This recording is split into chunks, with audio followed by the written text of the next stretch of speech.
Okay, good afternoon. आवाज आ रही है? आवाज में कोई भी प्रॉब्लम? एक मिनट, हाँ चेक कर लेते हैं।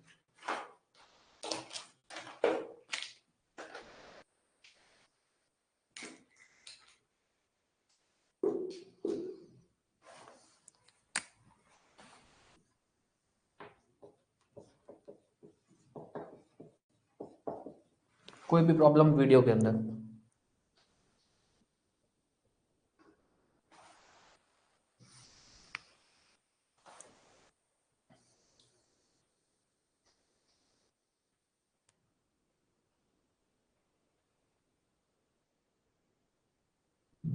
ठीक है।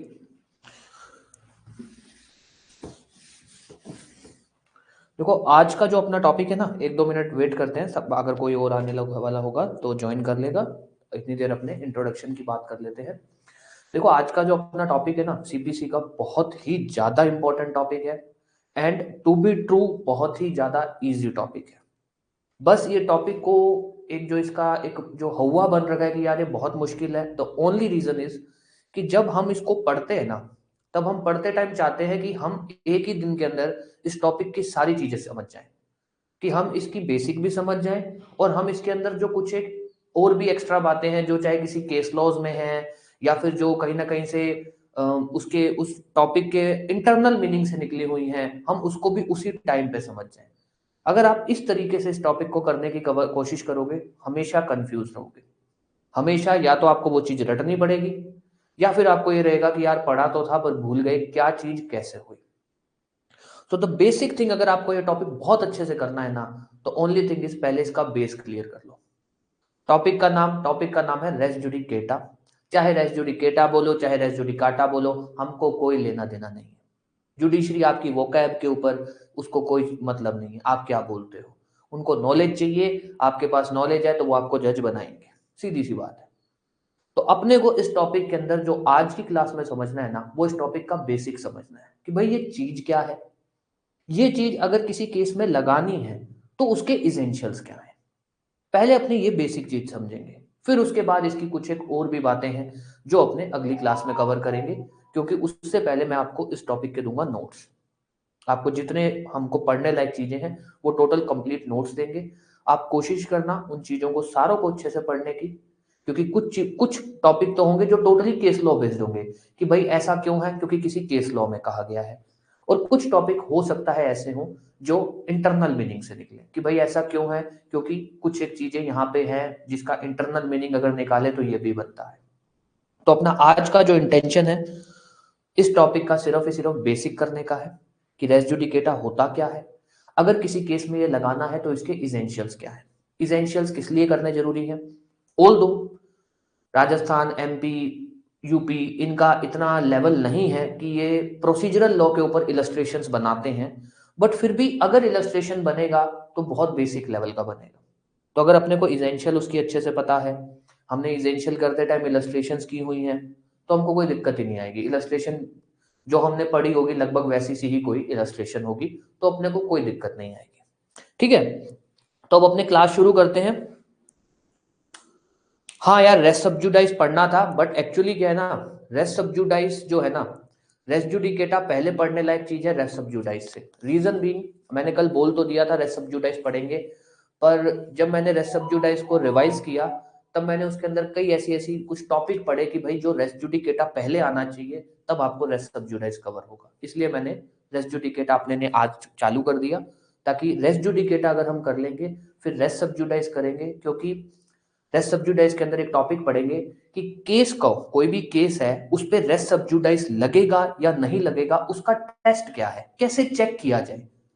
तो वहां पे हम ये बात पढ़ेंगे कि ये बात हम तब लगा सकते हैं किसी भी केस पे, प्रिंसिपल ऑफ रेस सब्जुडाइज हम तब लगा सकते हैं अगर उस केस पे रेस जुडिकेटा लगेगा। अब हमको यही नहीं पता रेस जुडिकेटा है क्या, तो हम कैसे बताएंगे केस में लगा कि नहीं लगा। तो इसलिए रेस जुडिकेटा करना पहले जरूरी है। ठीक है,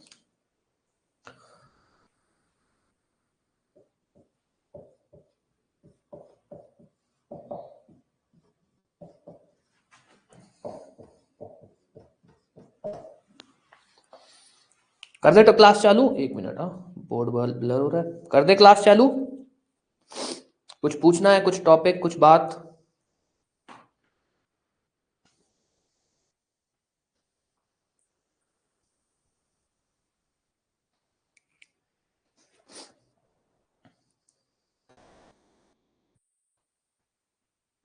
यस दिनेश जी, करने क्लास चालू? ठीक है जी, ठीक है, चलो जी, ओके। अब आते हैं अपने टॉपिक रेस जुडिकेटा पे। रेस का मतलब होता है थिंक, जुडिकेटा का मतलब होता है डिसाइडेड। चाहे आज के समय में अगर इंडियन लॉ की बात करें ना, तो ये बात भले ही प्रोविजन के अंदर लिख दी गई है, तो हम ये कह सकते हैं कि भाई इंडियन लॉ के अंदर इसका एक एक्सप्रेस प्रोविजन है। पर अगर इसकी ओरिजिनेट की बात करते हैं ना कि भाई ये आया कहां से, तो ये कोई एक्सप्रेस प्रोविजन से नहीं आया है कि कोई कानून बनाया गया था, ऐसा नहीं। एक थ्योरी चली थी, एक बेसिक प्रिंसिपल चला था, जिस प्रिंसिपल को इंग्लिश लॉ फॉलो करता था। और जब हमारे कानून बने, जो बेसिक है, सीपीसी 1908 की है, 1908 की है, तो उस समय हमारे पास, हमारे ऊपर ब्रिटिशर्स का राज था। तो उन्होंने जब वो कानून बनाया हमारा, तो उसके अंदर ये प्रिंसिपल्स डाले गए। प्रिंसिपल क्या था? प्रिंसिपल ये था कि भाई मल्टीप्लिसिटी ऑफ सूट को खत्म करो, स्टेबिलिटी प्रोवाइड करो। ये कुछ एक उनकी सोच थी कि यार केस हो जाता है, पार्टी ने एक केस लड़ लिया, केस खत्म हो गया, एक के हक में फैसला आ गया। अब हमको ऐसे प्रिंसिपल बनाने पड़ेंगे या बनाने चाहिए कि मान लो दो पार्टियों के बीच में केस हुआ, ए और बी के बीच में केस हुआ। अब ये केस डिसाइड हो गया, डिसाइड इसके फेवर में आ गया, ए के फेवर में। तो हमको कुछ ऐसे प्रिंसिपल्स बनाने पड़ेंगे कि अब ये बी दोबारा केस ना कर पाए। क्यों? क्योंकि अगर हमने ऐसे प्रिंसिपल ना बनाए हुए, बी दोबारा कोर्ट में आ जाएगा, कभी किसी ग्राउंड को लेकर आ जाएगा, कभी किसी मुद्दे को लेकर आ जाएगा। और कोई ऐसा प्रिंसिपल नहीं होगा, हम उसको रोक भी नहीं सकते। वो कभी तो ऐसा बोल देगा, एक एग्जांपल ले लेते हैं, कभी तो मान लो ए वर्सेस बी हुआ, ठीक है। ए ने बोला कि सर मैंने बी से प्रॉपर्टी लेनी है, क्यों? क्योंकि सर मैंने बी को मोर्टगेज किया था, मैंने बी को कर्जा दिया हुआ है, मैं उस कर्जे के अनुसार बी से प्रॉपर्टी ले सकता हूं। चलो जी, प्रॉपर्टी ए को मिल गई। बी फिर आ जाएगा, बी बोलेगा नहीं सर, मैं तो इससे प्रॉपर्टी ले सकता हूं एडवर्स पोजेशन में। क्यों एडवर्स पोजेशन? क्या सर, ये प्रॉपर्टी मेरे पास 25 साल से है, ये वापस कैसे ले सकता है? तो कोई भी ग्राउंड के ऊपर किसी भी तरह से कोई भी कुछ भी बना लेगा। एक ग्राउंड पे केस हारोगे, आप दूसरा ग्राउंड बना लोगे। मकान मालिक ने किराएदार के ऊपर केस किया, मकान मालिक केस हार गया, वो एक लैंडलॉर्ड टेनेंट का केस हुआ, वो बाद में फिर दूसरा मुद्दा बना लेगा। क्या मुद्दा बना लेगा? कि सर मैंने इससे पैसे लेने हैं, इसको बोलो या तो पैसा दे दे या प्रॉपर्टी दे दे। तो इन चीजों को कि मल्टीप्लिसिटी ऑफ सूट ना हो, लोग जो जुडिशियल प्रोसीडिंग है वो कहीं ना कहीं खत्म हो सके। अगर किसी की कोई राइट बनती है, तो हम उसकी राइट को इंश्योर करवा पाए कि हाँ भैया, कोर्ट ने डिसीजन कर दिया है, ये राइट हमने तेरे को दे दी है, अब कोई तेरे को छेड़ेगा नहीं, अब ये तेरे पास रहेगी, तो निश्चिंत रहे। इन सब चीजों को सोच में रखते हुए ये प्रिंसिपल बनाया गया रेस जुडिकेटा का, ठीक है। जिसका अगर इंग्लिश केस की बात बोले, जिस केस के अंदर इसको इंटरप्रेट किया गया था, not as a law, just as a principle, कि भाई एक ऐसा प्रिंसिपल बनाना चाहिए जिस प्रिंसिपल के अंदर कोर्ट्स को ये एक कोर्ट्स के पास एक रूल हो जाए, रेगुलेशन हो जाए, या फिर एक इंप्लाइड प्रोविजंस हो जाए कि कोर्ट कोई भी केस जो पहले डिसाइड हो चुका है, वो उस केस को दोबारा ना सुने। उसके पास ये पावर हो कि वो बोल सके कि भाई केस पहले डिसाइड हो चुका है, अब हम नहीं सुनेंगे इसको, अब आपकी कोई अधिकार नहीं बनता है। तो वो किसमें बोला गया था? वो बोला गया था किंग्स ऑफ डचेस केस के अंदर। ये एक इंग्लिश केस था जिसके अंदर पहली बार ये बात बोली गई थी, Kings of duchess case. Sir William grey थे इसके, जिन्होंने ये बात बोली थी। तो इसकी अगर हिस्ट्री की बात करें, तो एज हिस्ट्री के अंदर ये एज ए लॉ नहीं आया था, एक सेटल्ड प्रिंसिपल की तरह लाया गया था। जो पार्टीज हैं या कोर्ट की जो पार्टीज हैं, उनको अगर कोर्ट कोई अधिकार देती है, तो उस अधिकार की स्टेबिलिटी के लिए, कि उसका अधिकार उसको मिले, मल्टीप्लिसिटी ऑफ प्रोसीडिंग को खत्म करने के लिए इस प्रिंसिपल को लाया गया। हमारे सीपीसी को जब बनाया गया, उसके अंदर इस प्रिंसिपल को एक्सप्रेस प्रोविजन की तरह लाया गया कि भाई रेस जुडिकेटा का एक डॉक्ट्रिन है, जिसका मतलब क्या है? अगर मतलब की बात करें, रेस का मतलब होता है थिंग, जुडिकेटा का मतलब होता है डिसाइड। थिंग बोल दो या फिर बोल दो मैटर, जो आपको अच्छा लगे, कोई दिक्कत नहीं है। वैसे तो मतलब थिंग होता है पर कई जगह थिंग बोला गया है, कई जगह मैटर बोला गया है। तो थिंग डिसाइडेड, और अगर हम इसको एक साथ पढ़ते हैं तो इसका सिंपल सा मतलब ये है कि कोई भी एक चीज पहले डिसाइड हो चुकी है, फाइनल हो चुकी है कि भाई इस चीज का हकदार कौन है, उस पर दोबारा सुनवाई नहीं होगी, बात खत्म। अगर एक मैटर कभी डिसाइड हो चुका है तो उस पर दोबारा सुनवाई नहीं होगी, ये इसका एक जनरल मीनिंग है। कोई भी डाउट अभी तक कि भैया ये आया क्यों, कहां से आया, इसका अगर ओरिजिनेशन की बात करें, इसके जनरल वर्ड की मतलब मीनिंग की बात करें, कोई भी डाउट इस चीज के अंदर किसी भी तरीके का, या आपको कोई डाउट और भी है, ताकि पढ़ते पढ़ाते टाइम अपने वो डाउट भी क्लियर कर लेंगे।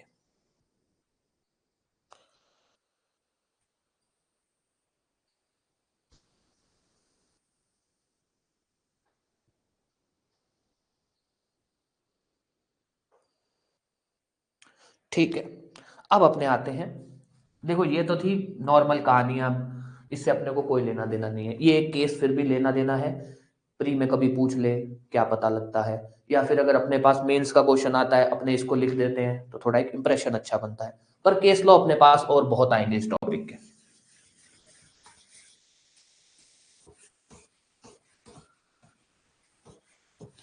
लो भाई, अब आ जाओ, यहां से चालू होता है अपना टॉपिक। अभी तक सुन रहे थे, नहीं सुन रहे थे, कोई दिक्कत नहीं है, अब सुनना चालू कर देना कि ये अपना टॉपिक है किस चीज का। रेस जुडिकेटा सेक्शन 11, बेरेक्ट की लैंग्वेज क्या है उसको एक बार साइड रख देना, हमको सिर्फ आज ये समझना है कि ये है क्या।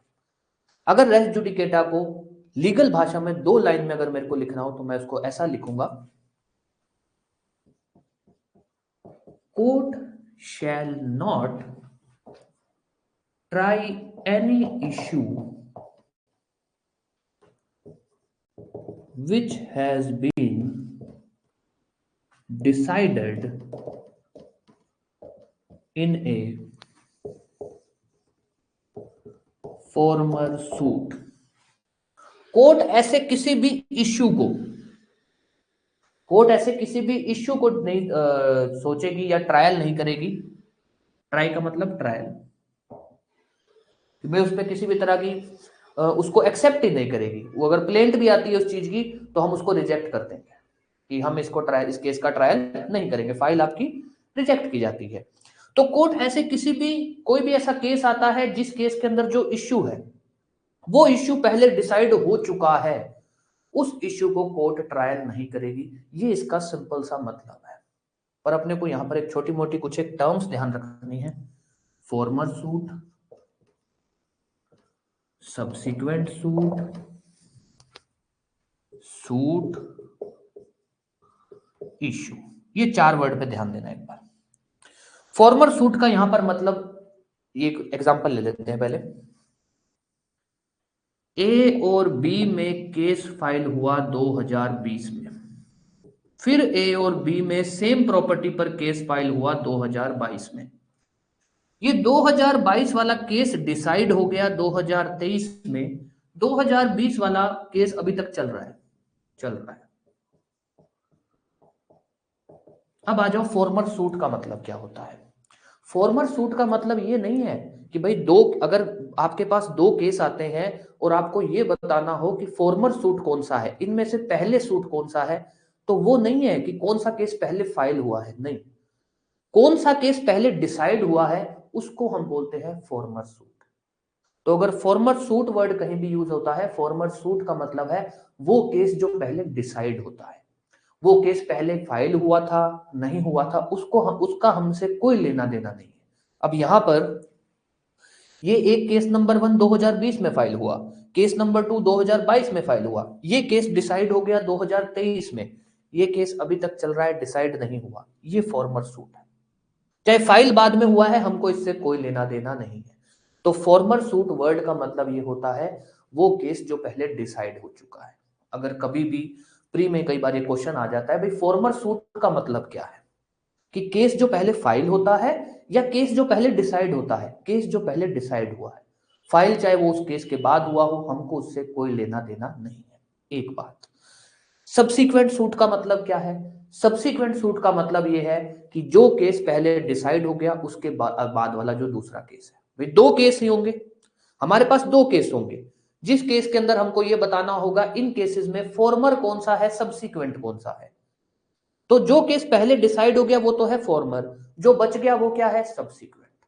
तो यहां पर दो केस हैं, ये केस पहले डिसाइड हो गया तो ये हो गया फॉर्मर, ये केस क्या कहलाएगा, सब्सिक्वेंट सूट।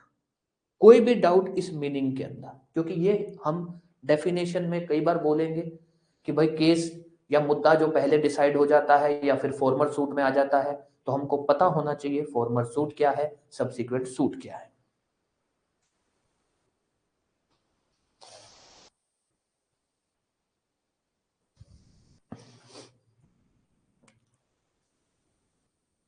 ठीक है, अब आ जाओ ये दो चीज पे। जस्ट बिकॉज कोई चीज समझाने में इजी लगे इसलिए मैंने ये लाइन ऐसे लिख दी, एक मिनट।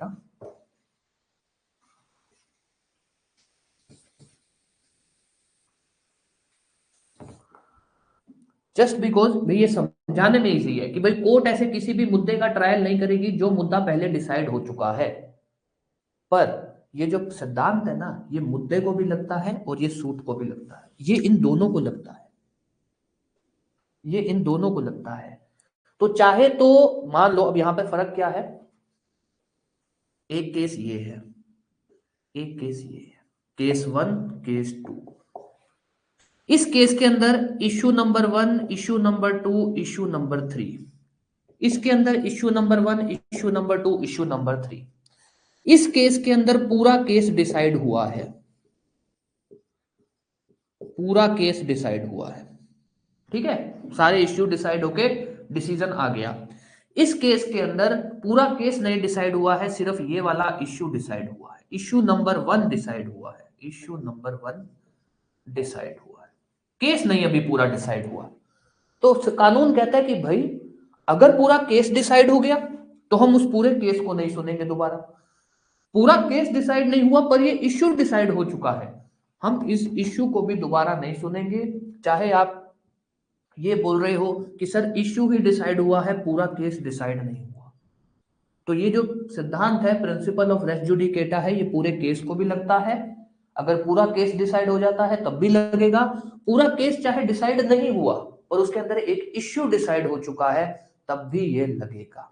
कोई भी डाउट इस चीज के अंदर किसी भी तरीके का कि ये सूट को लगता है या इश्यू को लगता है, ये दोनों को लगता है।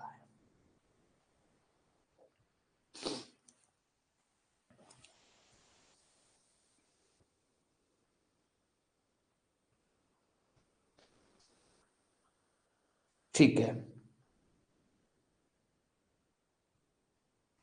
ठीक है, ठीक है। अब अपने ने देखो, अभी तक अपने ने जो पढ़ा उसको देखते हैं। हमने ये पढ़ा है कि भाई जो principle of res judicata, doctrine of res judicata, कुछ भी बोल दो इस चीज को, इसको सिंपली ये बोला जाता है कि कोई भी जो कोर्ट है वो किसी भी ऐसे इश्यू को डिसाइड नहीं करेगी, ओ सॉरी, वो किसी भी ऐसे इश्यू का ट्रायल नहीं करेगी, वो किसी भी ऐसे केस का ट्रायल नहीं करेगी जो केस या फिर इश्यू पहले डिसाइड हो चुका है, कोर्ट उसका ट्रायल नहीं करेगी। ये इतनी सी बात बोलता है। अब बात आती है कि भाई इसको लगाने के कुछ तो इसेंशियल्स होंगे ना, कुछ कंडीशंस होंगी कि अगर ये कंडीशन है तभी आप ये चीज लगाना, अदरवाइज ये चीज नहीं लगेगी। पर मैं आपको, हाँ जी, दोबारा रिपीट कर दूंगा, पर मैं आपको जो कंडीशंस अपने पढ़ेंगे बिल्कुल वो अपने को याद करनी है, वो अपने को आंसर लिखने में काम करेगी। पर कभी भी इलस्ट्रेशन आ जाए और उस इलस्ट्रेशन में अगर आप कंफ्यूज हो जाओ ना, तो बस एक प्रिंसिपल याद रख लेना कि भाई ये जो रेस जुडिकेटा बनाया गया है ना, ये इसलिए बनाया गया है कि मल्टीप्लिसिटी, भाई सॉरी,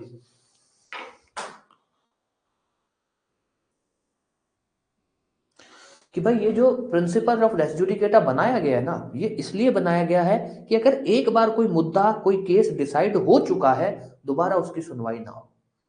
आप इलस्ट्रेशन आती है, हालांकि हम लगभग इलस्ट्रेशन कवर कर देंगे, बट फिर भी अगर कभी ऐसा कोई इलस्ट्रेशन आ जाए और आप कंफ्यूज हो, तो बस इस ग्राउंड पे देख लेना कि क्या अगर कोर्ट इसका दोबारा ट्रायल करती है तो जो एक इसका बेसिक था, जो बेस था बनाने का, क्या उसके खिलाफ मामला जाता है कि नहीं, कि भाई दोबारा ट्रायल कर रहे हैं, मल्टीप्लिसिटी होगी या नहीं होगी। एक बंदे की राइट डिसाइड हो चुकी है, वो राइट की इनस्टेबिलिटी या राइट डेंजर में आएगी या नहीं आएगी। अगर आपको लगे कि हाँ यार, जिसके साथ जिस केस पहले डिसाइड हो चुका है, जिसके फेवर में वो डिसीजन हुआ है ना, ये मामला उसके खिलाफ जा सकता है, उसको तंग कर सकता है, अगर अपने इस केस का ट्रायल दोबारा करें तो आप ये बोल देना प्रिंसिपल ऑफ रेस जुडिकेटा लगेगा। ये मैं आपको तब बोल रहा हूं अगर इन केस कभी भी कोई इलस्ट्रेशन ऐसी लगे कि यार इसके अंदर क्या होगा। ठीक है, दोबारा रिपीट कर देता हूं दिनेश जी। सिंपल सा सिद्धांत इसका ये है कि भाई कोई भी कोर्ट है ना, कोर्ट किसी भी ऐसे मुद्दे का ट्रायल नहीं करेगी, किसी भी ऐसे केस का ट्रायल नहीं करेगी जो मुद्दा या फिर केस पहले डिसाइड हो चुका है। अगर वो पहले एक बार डिसाइड हो चुका है, कोर्ट उसका ट्रायल नहीं करेगी। ये इतनी सी बात बोलता है। कोई भी डाउट इस बात के अंदर, फिर अपने चलते हैं आगे अपने इसेंशियल्स के ऊपर।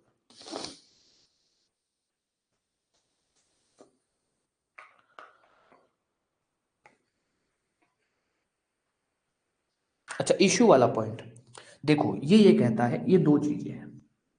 एक प्री का एक क्वेश्चन बनता है कि भाई रेस जुडिकेटा सूट को लगता है या इश्यू को लगता है। उसका कहने का मतलब ये है, हाँ जी, रेस जुडिकेटा सूट को लगता है या इश्यू को लगता है। उसका कहने का मतलब ये है कि सपोज एक सीन ऐसा आया कि ए और बी में केस फाइल हुआ, ए और बी में केस फाइल हुआ, ये केस पूरा डिसाइड हो गया, पूरा। मान लो इस केस के अंदर 3 इश्यू थे, तीनों के तीनों इश्यू डिसाइड होकर केस डिसाइड हो गया, बात खत्म। क्या रेस जुडिकेटा इसको लगेगा? बिल्कुल लगेगा। पूरा केस डिसाइड हो गया, अब दोबारा इस मुद्दे के ऊपर ये केस लेकर आते हैं, दोबारा केस लेकर आएंगे, कोर्ट नहीं सुनेगा। अब आती है दूसरा केस, ए और बी में एक केस हुआ जिस केस के अंदर 3 इश्यू बनाए गए। ठीक है, केस हुआ जिसके अंदर 3 इश्यू बनाए गए, पूरा केस अभी तक डिसाइड नहीं हुआ, कोर्ट ने सिर्फ ये इश्यू डिसाइड कर दिया। जैसे कि एग्जांपल ले लेते हैं, ए और बी में केस हुआ, इस केस के अंदर एक इश्यू आया, एक पार्टी बोलती है कि सर कोर्ट के पास ज्यूरिसडिक्शन नहीं है केस को सुनने की। कोर्ट ने उस इश्यू को डिसाइड कर दिया, कोर्ट ने कह दिया हमारे पास ज्यूरिसडिक्शन है, बात खत्म। ये इश्यू डिसाइड हो गया, ज्यूरिसडिक्शन वाला इश्यू डिसाइड हो गया, पर पास सारे इश्यू डिसाइड नहीं हुए, केस अभी तक डिसाइड नहीं हुआ। तो अब मान लो जिसके भी खिलाफ ये इश्यू आया, सपोज बी के खिलाफ ये इश्यू आता है, क्या बी इस इश्यू के ऊपर दोबारा केस फाइल कर सकता है क्या? दोबारा दूसरी कोर्ट में जा सकता है क्या कि सर एक ऐसा करके एक फैक्ट है, इस फैक्ट के अंदर ये बताओ कि जो कोर्ट ट्रायल कर रही है उसके पास ज्यूरिसडिक्शन है या नहीं है? वो कोर्ट कहेगी नहीं, हम इस इश्यू को, इस मुद्दे को नहीं सुन सकते। वो कहेगा सर केस तो डिसाइड ही नहीं हुआ, रेस जुडिकेटा तो पूरे केस को लगेगा जब पूरा केस डिसाइड होगा। नहीं, कोर्ट कहेगी नहीं, रेस जुडिकेटा पूरा केस डिसाइड हो गया तो पूरे केस को लगता है कि उस केस से रिलेटेड अब जितनी बातें हैं उन पे दोबारा सुनवाई नहीं होगी। पूरा केस डिसाइड नहीं हुआ है, सिर्फ इश्यू डिसाइड हुआ है, तो अब वो इस इश्यू को भी लग गया है, चाहे बाकी के इश्यू डिसाइड नहीं हुए हैं। अब इस इश्यू को हम दोबारा नहीं सुनेंगे, चाहे केस डिसाइड हुआ है पूरा या नहीं हुआ है, हमको इससे कोई लेना देना नहीं है। इसीलिए ये बात बोली जाती है, the principle of res judicata applies both to suit and issue. मतलब कि पूरा केस डिसाइड हो गया तो पूरे केस को लगता है कि उस केस से रिलेटेड जितनी बातें हैं उन पे दोबारा सुनवाई नहीं होगी। सिर्फ इश्यू डिसाइड हुआ है तो उस इश्यू को भी लगता है कि उस इश्यू पर भी अब दोबारा सुनवाई नहीं होगी। ये इतनी सी बात बोलता है। हाँ, एक मिनट, हाँ पहले अपने ये वाला टॉपिक क्लियर कर लेते हैं। जी दिनेश जी, ये टॉपिक क्लियर हो गया कि हाँ भाई इसका मतलब सब कुछ, कोई डाउट किसी तरह का, फिर अपने इलस्ट्रेशन वाली बात दोबारा रिपीट कर देते हैं।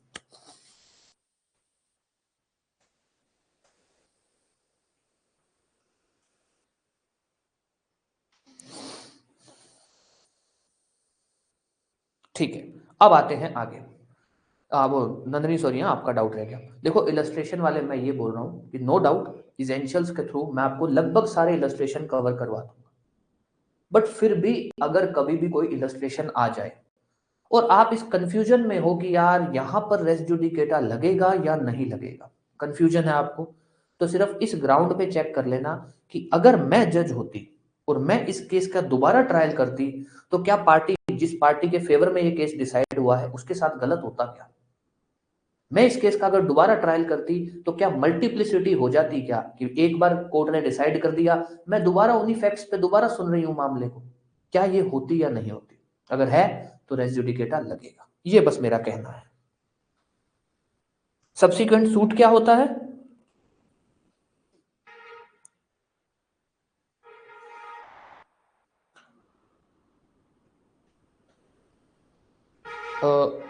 श्वेता, सब्सिक्वेंट सूट क्या होता है ये बताना है।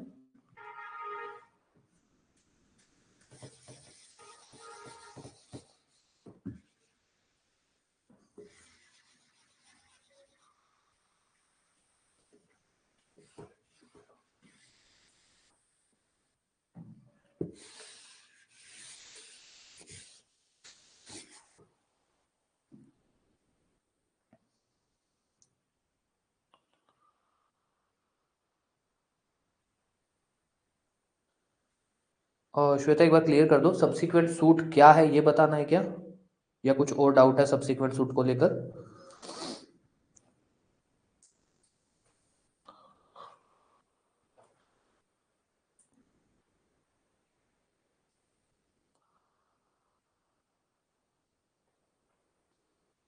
सबसे इजी टॉपिक है, बस कंडीशन इतनी है कि आप इस टॉपिक को इमेजिन कर सको कि हाँ यार कोर्ट में ऐसा होगा तो फिर ये होगा तो गलत होगा, कोर्ट उसका ट्रायल नहीं करेगी।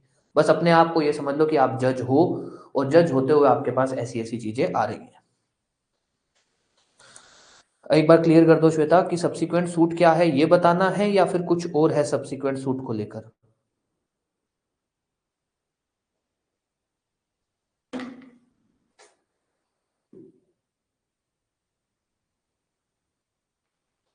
ठीक है,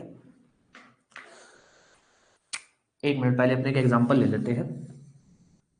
A versus B, case 1 file होता है 2020 में। A versus B, case 2, oh sorry, case 2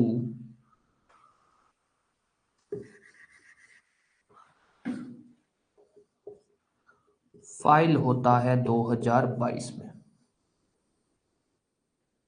और ये डिसाइड होता है 2023 में। ये डिसाइड होता है 2024 में। ठीक है, यहां पे ये बता देना रेस जुडिकेटा लगेगा या नहीं, वो अपने वो बात नहीं कर रहे हैं, अपने ये समझने की कोशिश कर रहे हैं कि हमारे पास दो केस हैं, एक केस नंबर 1, एक केस नंबर 2। इन दोनों केसेस के अंदर हमको ये समझना है कि भाई, एक मिनट, रेड मार्कर कहां गया?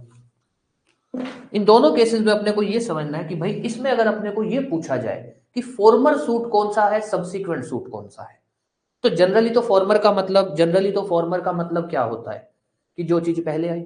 सब्सिक्वेंट का मतलब क्या, बाद वाली। अब पहले और बाद वाली दो चीजों पे डिसाइड हो सकती है, जो चीज पहले फाइल हुई या जो चीज पहले डिसाइड हुई।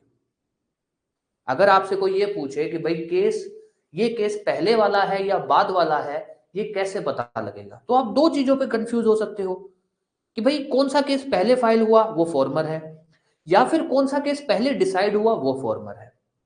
तो कानून कहता है भैया फॉर्मर सूट सब्सीक्वेंट सूट अगर पता करना हो, दो केस है आपके पास, आपको ये पता करना हो कि इसमें फॉर्मर कौन सा है और सब्सीक्वेंट कौन सा है, मतलब पहले कौन सा है और बाद वाला कौन सा है, वो आप डिसाइड करोगे कि वो केस कब डिसाइड होता है, उसका जो डिसाइडिंग ग्राउंड है। केस डिसाइड कब हो रहा है, आप उस चीज पे ये निकालोगे कि ये फॉर्मर है या सब्सीक्वेंट है। तो अब आती है बात कि भाई ए वर्सेस बी का एक केस है, फाइल कब हुआ हमको कोई मतलब ही नहीं है, कब फाइल हुआ हमको कोई लेना देना नहीं, ये फाइल हुआ 2022 में, हमको कोई लेना देना नहीं। केस डिसाइड कब हुआ, ये डिसाइड हुआ सर 2024 में, ये डिसाइड कब हुआ 2023 में, पहले कौन सा डिसाइड हुआ, ये वाला सर, तो ये है फॉर्मर। और सब्सीक्वेंट कौन सा है सर, जो बच गया वो है सब्सीक्वेंट, जो बच गया वो है सब्सीक्वेंट। क्यों? पहला, भाई मान लो कोई रेस है, उस रेस के अंदर दो पोजीशन है, नंबर 1 नंबर 2। अब नंबर 2 ही लोग भागने वाले हैं, नंबर 1 कौन है नंबर 2 कौन है अपने को पता करना है, तो हम क्या बोलेंगे, जो नंबर 1 आ गया उसके जो दूसरा बच गया वो नंबर 2 है। तो सेम चीज कानून ने यहां बोला है कि भाई जो फॉर्मर है वो फॉर्मर सूट हो गया और जो बच गया वो सब्सिक्वेंट हो गया, क्योंकि हमेशा दो ही केस में ऐसा होगा कि दो केसेस में ही होगा कि फॉर्मर कौन सा है, सब्सिक्वेंट कौन सा है। तो जो फॉर्मर होगा, जो दूसरा बच जाएगा वो सब्सिक्वेंट हो जाएगा। ये समझ गए? ये ग्राउंड क्लियर है?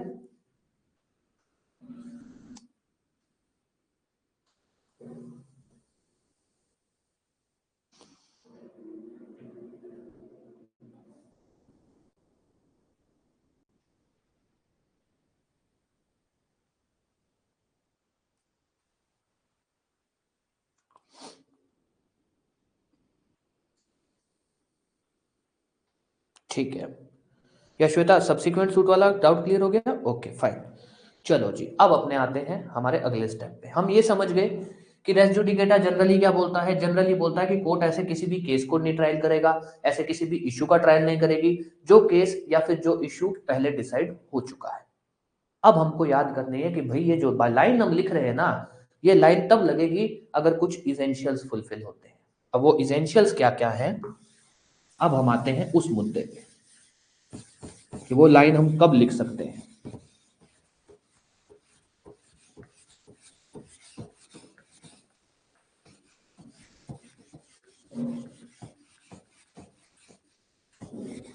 कहीं पे भी छोटे से छोटा भी इस टॉपिक के अंदर कंफ्यूजन हो तो बिल्कुल पूछ लेना, क्योंकि ये एक ऐसा टॉपिक है जहां से क्वेश्चन आप मान के चलो आएगा ही आएगा, चाहे प्री में आए चाहे मेंस में आए।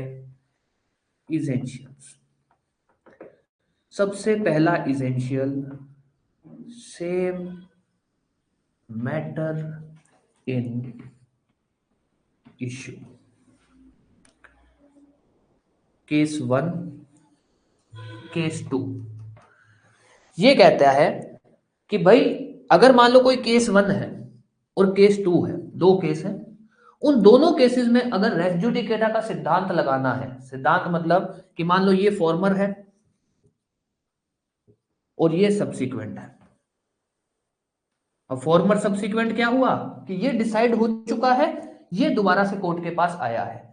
अगर इस केस के अंदर कोर्ट को रेस जुडिकेटा का प्रिंसिपल लगाना है तो कोर्ट ये जरूर पहली सबसे बड़ी इसेंशियल ये है कि इन दोनों केसेस के अंदर जो इश्यू हो, जो मैटर इन इश्यू हो, वो सेम हो। वो सेम हो। सेम कैसे? सेम ऐसे, सपोज केस 1 के अंदर एक पार्टी है ए वर्सेस बी, केस 2 में भी पार्टी है A versus B. A versus B के अंदर ए ने यहां पर केस 1 में फाइल किया है कि सर ये एक जमीन है, ये एक जमीन है, ये जमीन मेरी बनती है। कैसे बनती है? सर मैं इसका ओनर हूं, मैं इसका ओनर हूं। ठीक है जी। कोर्ट ने कहा ठीक है आप ओनर हो, किस ग्राउंड पे क्लेम करते हो? सर मैं क्लेम करता हूं कि मेरे पास इसके कागज है, मेरे पास इसकी टाइटल है। ठीक है, केस चला, केस ये भाई साहब हार गए, ये हार गया। इसने कहा मेरी प्रॉपर्टी है, मेरा टाइटल है, कागज वागज पेश किए, कोर्ट को सही नहीं लगा, कोर्ट ने कह दिया नहीं आप नहीं हो, बी मालिक है। चलो जी, इसने दोबारा केस फाइल कर दिया, सेम मैटर सेम इश्यू। यहां पर भी बोलता कि सर मैं मालिक हूं जमीन का, क्यों? सर टाइटल है, सर टाइटल है। तो कानून बोलता है भाई सेम मैटर इन इश्यू है दोनों केसेस में।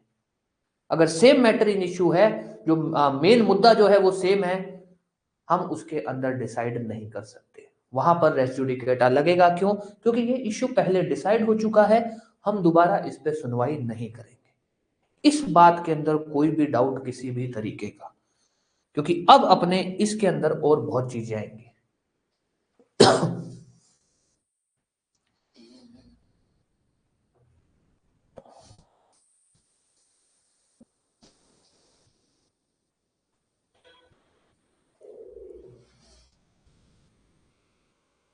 हाँ हाँ बिल्कुल। अपने ये पढ़ रहे हैं, इसेंशियल से रिपीट करना है या उससे पहले से? चलो मैं दोबारा समराइज कर देता हूं, कोई बात नहीं। हम ये पढ़ रहे हैं रेस जुडिकेटा, जो इतनी सी बात बोलता है कि भाई अगर कोर्ट ने किसी भी केस को या फिर किसी भी मुद्दे को, किसी भी इश्यू को पहले डिसाइड कर दिया, कोर्ट उसका दोबारा ट्रायल नहीं करेगी। ये हमारा मेन बात है। अब हमको ये तो पता लग गया कोर्ट किसी भी केस को दोबारा ट्रायल नहीं करेगी अगर वो केस पहले डिसाइड हो चुका है। पर वो दो लाइनों में अगर ये टॉपिक होता तो सबसे इजी टॉपिक अपने आप ही बन जाता है। इसको इतनी वेटेज थोड़ी मिलती है जुडिशरी के अंदर। इसको वेटेज क्यों है? अब अपने को ये पढ़ना है कि अगर ये प्रिंसिपल लगेगा तो इस प्रिंसिपल को लगाने के लिए कितने इसेंशियल्स चाहिए, कोर्ट को क्या क्या बातें देखनी पड़ेगी जब ये कोर्ट बोल सकती है कि हाँ रेस जुडिकेटा लगेगा। तो सबसे पहला टॉपिक आता है मैटर इन इश्यू, जो ये बोलता है कि अगर दो केस है जिसमें से एक केस पहले डिसाइड हो चुका है, दूसरा केस कोर्ट के पास दोबारा आता है, तो वहां पर जो दो केस हैं उस दोनों केसेस के अंदर जो इश्यू है, मैटर इन इश्यू, जो मुद्दे हैं वो सेम होने चाहिए।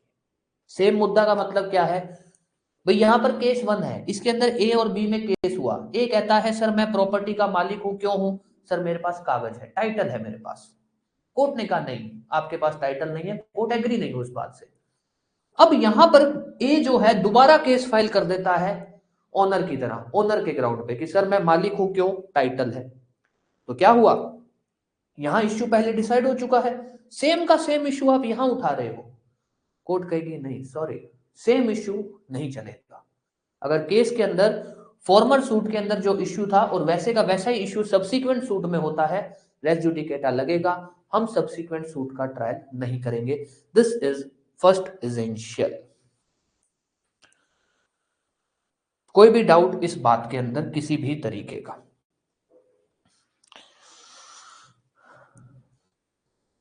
ठीक है, हो गया। अब आ जाओ, थोड़ा सा अलर्ट हो जाना, ठीक है?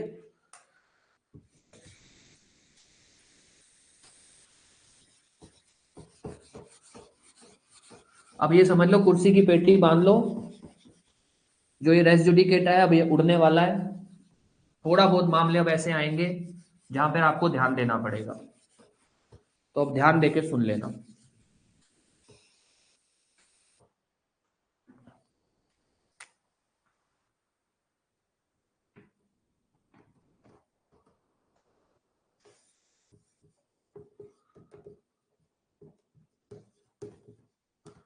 एक मिनट मैं इसको लिख दूं पहले।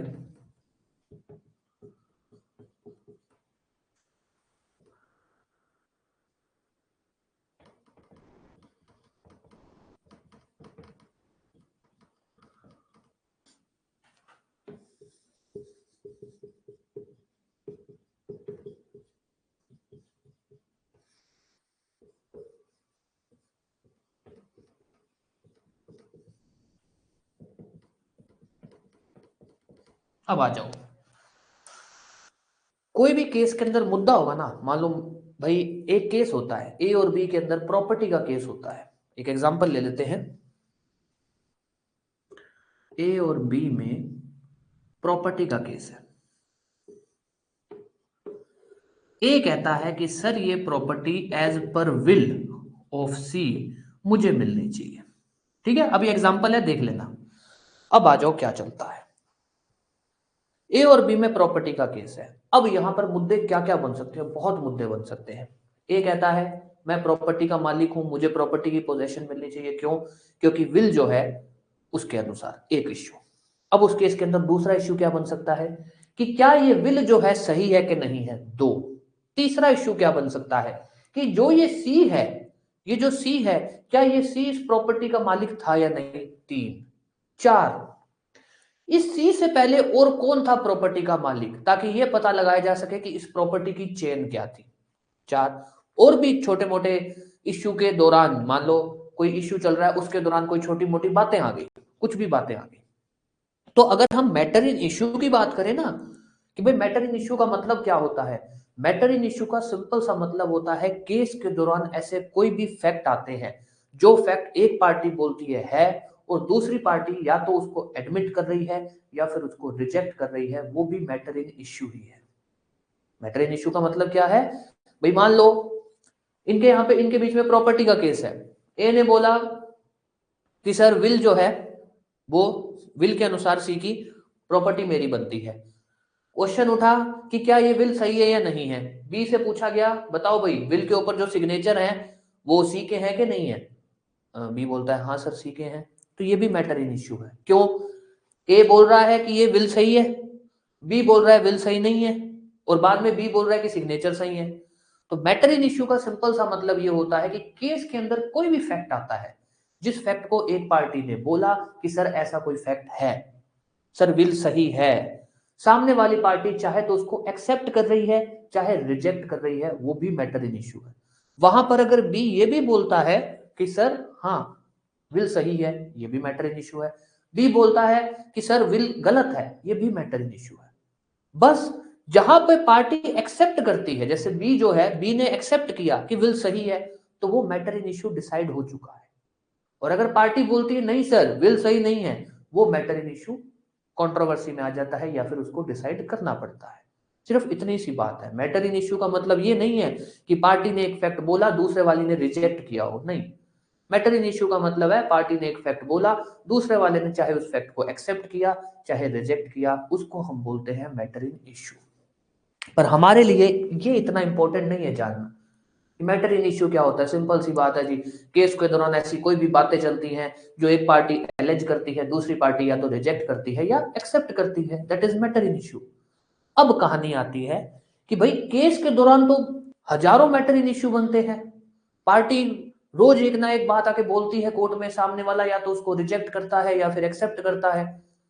कहानी बनती है कि भाई मैटर इन इश्यू जो फैक्ट है, जो फैक्ट मैटर इन इश्यू को सिंपल सी भाषा में बोल देते हैं फैक्ट इन इश्यू, कि भाई जो फैक्ट इन इश्यू है ना केसेस के अंदर, वो या तो डायरेक्टली एंड सब्सटेंशियली होते हैं या फिर इंसिडेंटली इन इश्यू होते हैं। अब ये क्या है, कुछ फैक्ट तो ऐसे होते हैं जिन फैक्ट के ऊपर केस का डिसीजन अफेक्ट होता है, जिन फैक्ट से केस का डिसीजन इफेक्ट होगा, अगर वो फैक्ट इन इश्यू हैं उनको हम बोलते हैं directly and substantially in issue. कुछ फैक्ट इन इश्यू ऐसे होते हैं जिनका केस से डिसीजन से कोई लेना देना नहीं है। जैसे ये प्रॉपर्टी है, सी ने विल में लिखी है, अभी प्रॉपर्टी पर बी का कब्जा है, बी मान लो सी का लड़का है।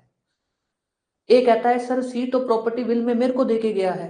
अब यहां पर सी के पास जो प्रॉपर्टी थी वो सही थी या नहीं थी, ये तो मुद्दा ही नहीं है ना, ये तो मुद्दा ही नहीं है। मुद्दा क्या है कि भाई सी के पास ये प्रॉपर्टी थी, ये प्रॉपर्टी बी को देनी है या ए को देनी है। मुद्दा ये थोड़ी है कि सी के पास प्रॉपर्टी सही थी या नहीं थी। कोई ऐसा केस थोड़ी आ रहा है, कोई किसी आदमी ने आके ये थोड़ी क्लेम किया है कि सर सी ने जो प्रॉपर्टी विल में लिखी है वो तो सी की थी नहीं, ऐसा तो कोई मुद्दा ही नहीं आ रहा। तो अब यहां पर अगर मान लो ये फैक्ट उठता है कि क्या सी ने जो प्रॉपर्टी विल में लिखी है क्या वो प्रॉपर्टी सी की थी या नहीं, वो केस का मुद्दा नहीं है, उसका केस से कोई लेना देना नहीं है। अगर ये मुद्दा उठता है, इस इश्यू को हम बोलते हैं इंसिडेंटली इन इश्यू।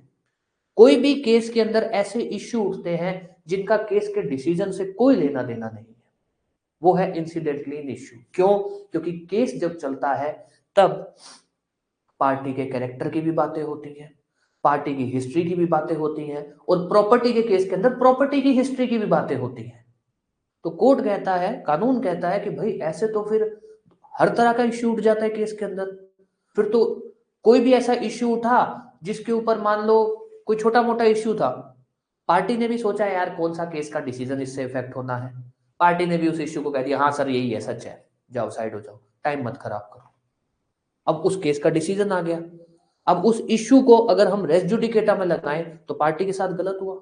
पार्टी कहेगी सर वो छोटा मोटा मुद्दा था, हमने भी इतना ध्यान नहीं दिया कि इसका केस से क्या लेना देना है, तो ये तो हम हमारे साथ मत करो। कम से कम आप जो केस के जो मेन मुद्दे हैं, वो मुद्दे जिनका केस से डिसीजन से लेना देना है, हम वहां पर एक्टिव रहेंगे या हर छोटे छोटे मुद्दे पे एक्टिव रहेंगे। तो वहां पर बोला गया बात सही है, पार्टी केस चलेगा तो पार्टी का केस की तरफ ध्यान होगा, पार्टी का उन मुद्दों की तरफ ध्यान होगा जो इश्यू केस के डिसीजन को अफेक्ट करेंगे। तो इसीलिए ये बात बोली गई कि अगर ये पहले लाया गया कि फैक्ट इन इश्यू दो तरह के हो सकते हैं, directly and substantially in issue, incidentally भी, और एक बोला गया है इंसिडेंटली, हाँ ठीक है, directly and substantially in issue और इंसिडेंटली इन इश्यू। रेस जुडिकेटा सिर्फ उन्हीं मुद्दों को लगेगा जो मुद्दे directly and substantially in issue थे केस के अंदर। कोई भी ऐसा मुद्दा जो डायरेक्टली नहीं था, इंसिडेंटली था, अगर उस मुद्दे पर केस होता है वहां रेस जुडिकेटा नहीं लगेगा। जैसे एक एग्जांपल, वही जमीन वाला एग्जांपल ले रहे हैं अपने, ए ने बी के ऊपर केस किया, सर मैं मालिक हूं, मेरे को इस प्रॉपर्टी का टाइटल है, ठीक है। अब मेन मुद्दा क्या है कि क्या जो इसने कागज दिया है टाइटल का वो सही है या नहीं है, क्या ए मालिक है या नहीं है। और तो कोई क्लेम नहीं कर रहा कुछ भी कि सर प्रॉपर्टी नहीं है, किसी की नहीं है, ऐसा कुछ नहीं चल रहा। यहां पर केस डिसाइड हो गया कि ए ये कह देता है, कोर्ट कह देती है कि ए भाई साहब आप ओनर नहीं, बात खत्म हो गई।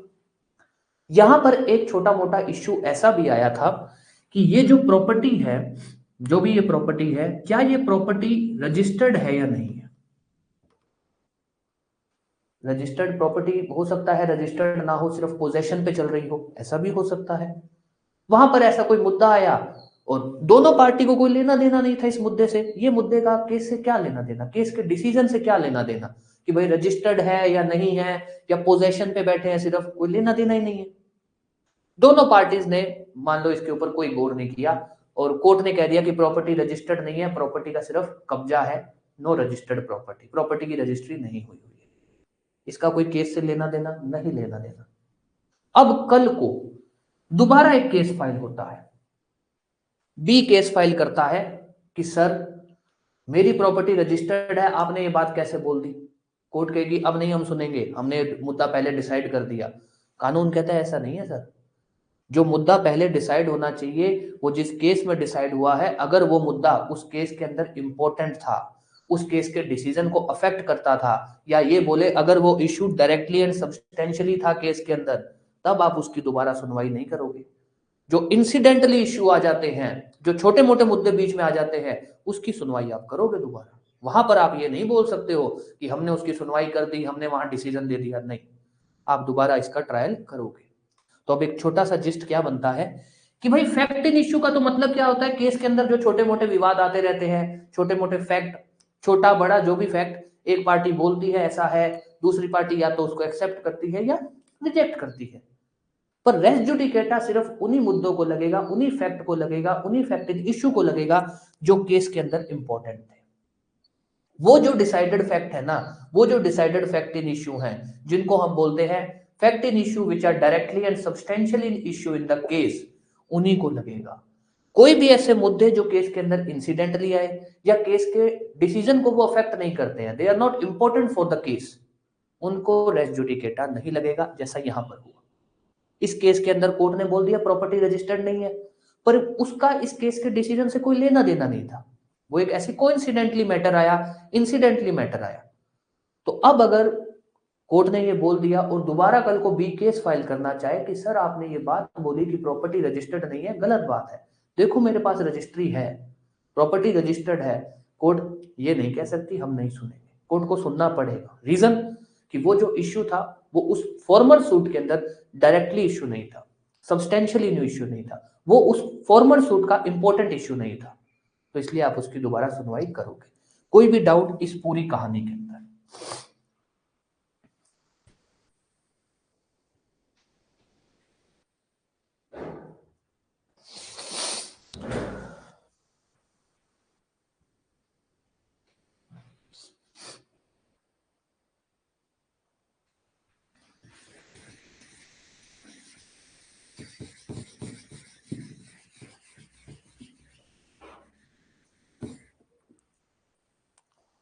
हाँ जी बिल्कुल रिपीट कर देंगे।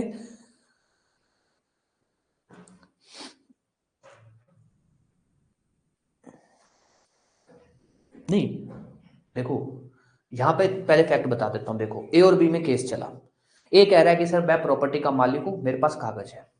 वहां पर केस किस चीज का है, ए मालिक है या बी मालिक है, ठीक है। बी पहले से मालिक, कब्जा था या जो भी था, उसके पास कागज थे, बी मालिक था। केस चला ए और बी के बीच में, कोर्ट ने क्या बोल दिया कि भाई ए मालिक नहीं है, बी मालिक है।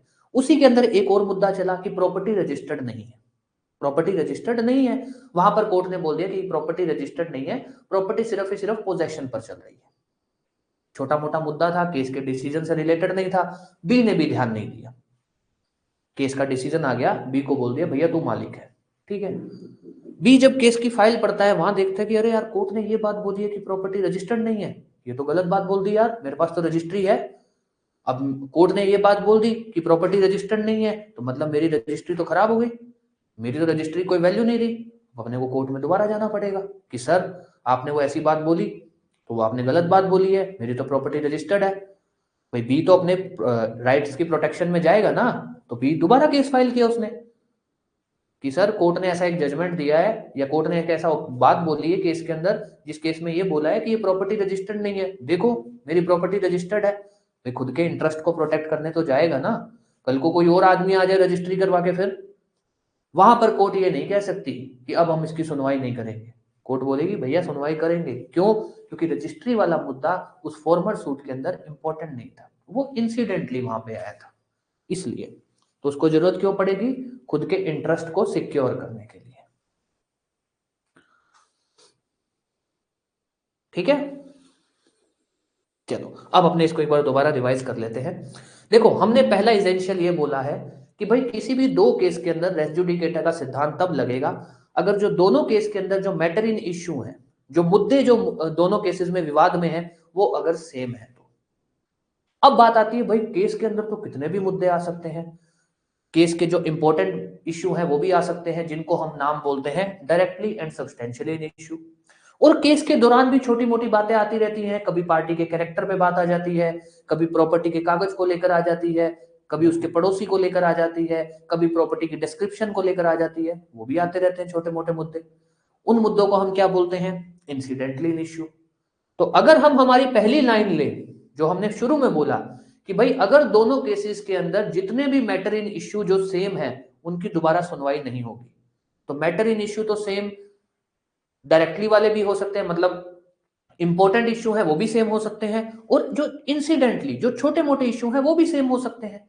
तो क्या सारे के सारे इश्यू पर रेस जुडिकेटा का सिद्धांत लगेगा? लॉ कहता है नहीं। और ऐसा वो क्यों बोलता है? क्योंकि वो ये कहता है कि जब पार्टी केस फाइट कर रही होती है तो पार्टी का ध्यान अपने डिसीजन की तरफ होता है। पार्टी का ध्यान होता है कि मुझे अपनी जो बातें बोली गई हैं, जो मेरे जो मेन चीजें हैं, मेरे को वो कैसे अचीव हो। वहां वो छोटी मोटी चीजों को इग्नोर कर जाता है, वो छोटी मोटी चीजों पे टाइम वेस्ट नहीं करता है। तो अगर किसी छोटे मोटे इश्यू को भी हम रेस जुडिकेटा लगाने लग जाएंगे तो जो छोटे मोटे इंसिडेंटली इश्यू आएंगे पार्टी बाद में उन पे भी फाइट नहीं कर पाएगा, और उन इश्यू पे हो सकता है पार्टी की गलती भी ना हो, कि पार्टी ने सोचा कि यार केस के डिसीजन को लेकर नहीं है, इसको एक बार साइड में जाने दो, कोर्ट जो बोलती है बोलने दो। तो इसीलिए कानून ने बोला कि भाई हमने ये बात बोली है कि दोनों केसेस के अंदर जो सेम मैटर होंगे उन पर रेस जुडिकेटा लगेगा, पर हम ये भी बोलते हैं कि वो सेम मैटर अगर directly and substantially in issue होते हैं, अगर सेम मैटर जो दोनों केसेस में जो मैटर इन इश्यू है वो इस लेवल के हैं कि डिसीजन अफेक्ट करते हैं केस का, तब हम उनको बोलते हैं directly and substantially in issue, और उस केस के अंदर हम लगाएंगे रेस जुडिकेटा। अगर किसी एक केस के अंदर कोई ऐसा इश्यू था जो उस केस के अंदर इंसिडेंटल रहा, पर वो दूसरे केस के अंदर इंसिडेंटल नहीं है, वहां पे वो डायरेक्टली इन इश्यू है, मतलब वहां पे वो इंपॉर्टेंट इश्यू है, अब हम रेस जुडिकेटा नहीं लगाएंगे। दोनों केसेस के अंदर जो सेम इश्यू होने, सेम मैटर इश्यू में होने चाहिए, और सेम जो भी मैटर है जो सेम है वो दोनों केसेस के अंदर डायरेक्टली एंड सब्सटेंशियली भी होने चाहिए। तो सेम भी होने चाहिए और इंपॉर्टेंट भी होने चाहिए, दोनों होने चाहिए, तब रेस जुडिकेटा लगेगा, ये कहना चाहता है। ठीक है,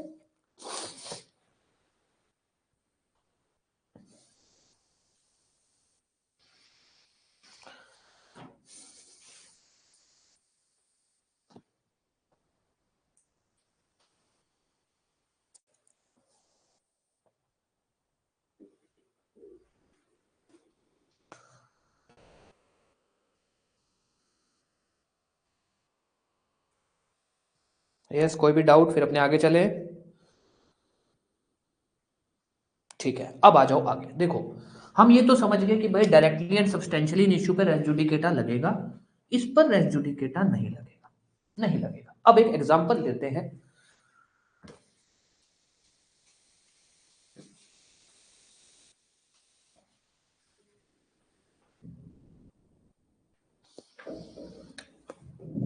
ए ने बी के ऊपर केस फाइल किया कि सर मेरे को इस प्रॉपर्टी का कब्जा दिला दो।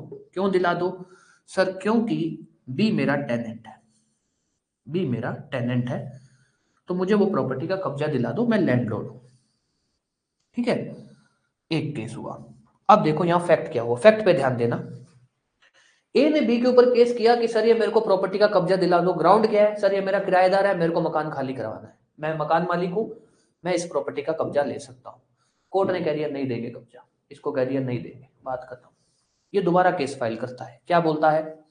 ये कहता है कि सर मेरे पास प्रॉपर्टी का टाइटल है, मैं मालिक हूं, मुझे मेरी प्रॉपर्टी का कब्जा दिलाओ। पहले में उसने क्या मुद्दा उठाया कि सर मैं लैंडलॉर्ड हूं, मैं टेनेंट से खाली करवाना चाहता हूं, मुझे मेरा प्रॉपर्टी दे दो।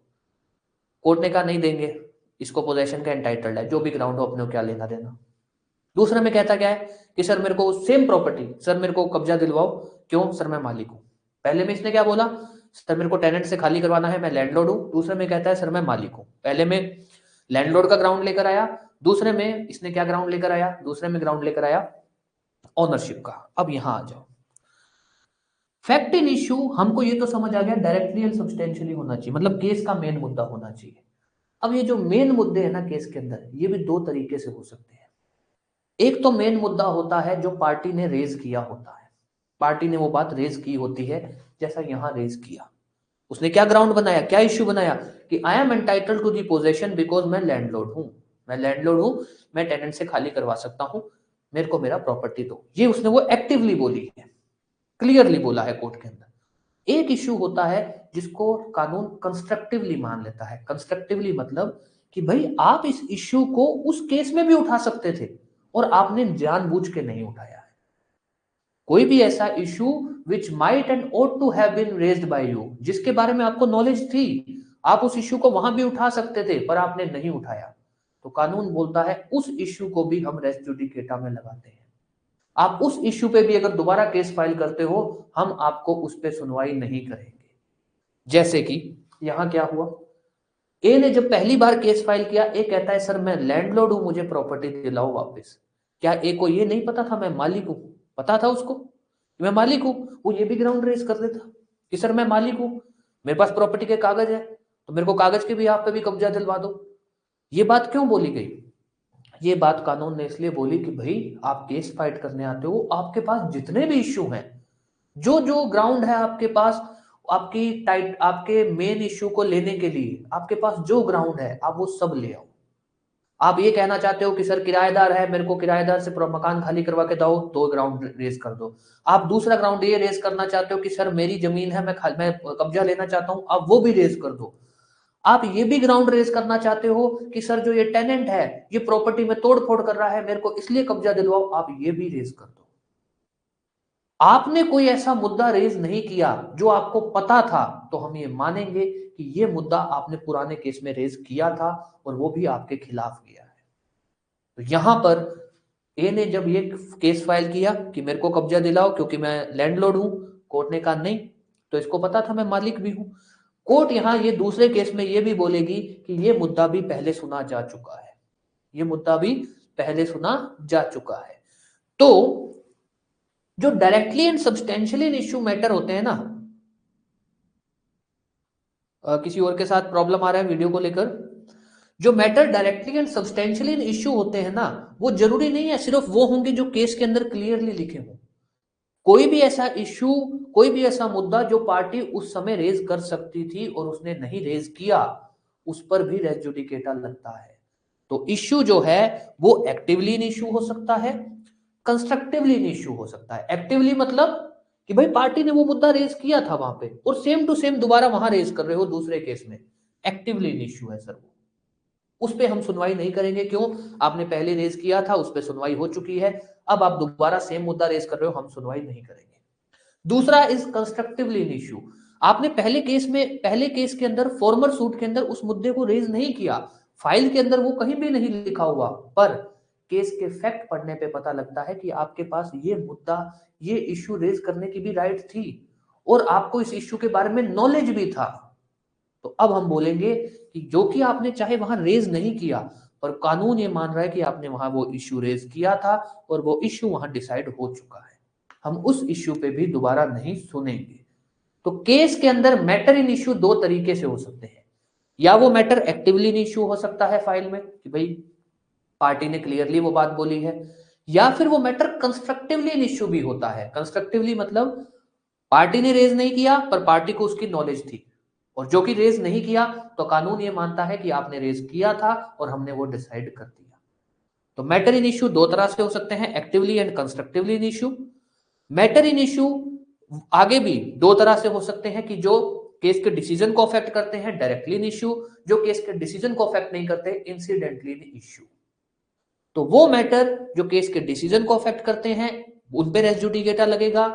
अब वो मैटर चाहे आपने एक्टिवली रेज किया था चाहे आपने कंस्ट्रक्टिवली रेज किया हो, दोनों को रेस जुडिकेटा का सिद्धांत लगेगा। तो रेस जुडिकेटा इसको भी लगेगा, रेस जुडिकेटा इसको भी लगेगा।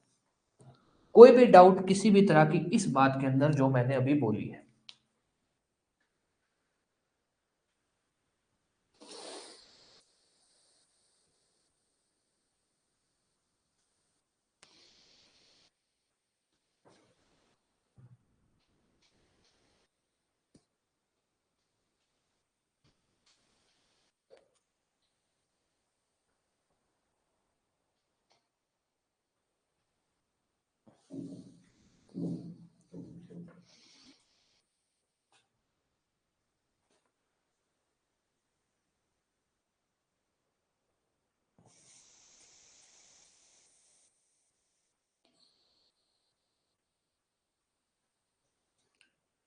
ठीक है, अब आ जाओ कुछ एक एग्जांपल कर ले।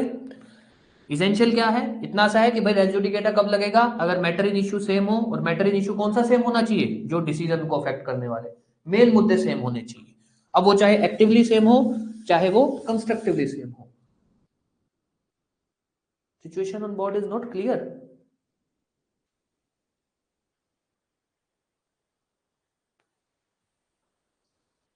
हाँ जी बिल्कुल। श्वेता क्लियर है या नहीं है?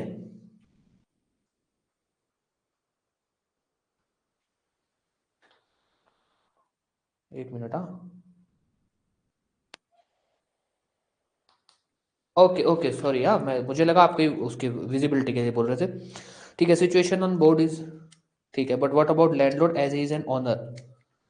ठीक है, देखो क्या रहता है, कानून ये कहता है, सिंपल सा सिद्धांत है, कानून कहता है कि भैया आप केस लेकर आते हो और आपको पता है कि आपके पास क्या क्या ग्राउंड है, तो आप सब एक बार में ले आओ ना।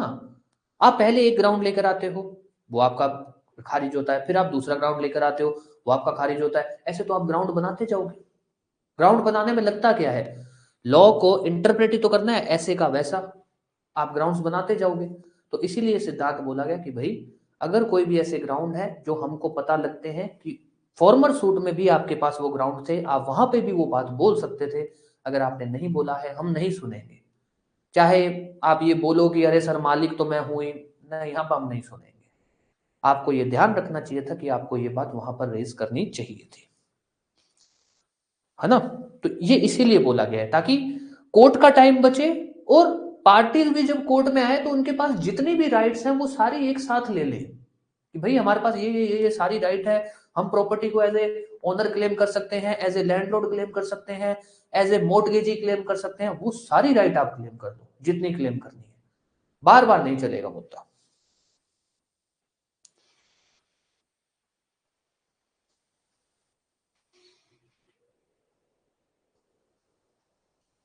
बिल्कुल बिल्कुल जी, रेस जुडिकेटा लगेगा।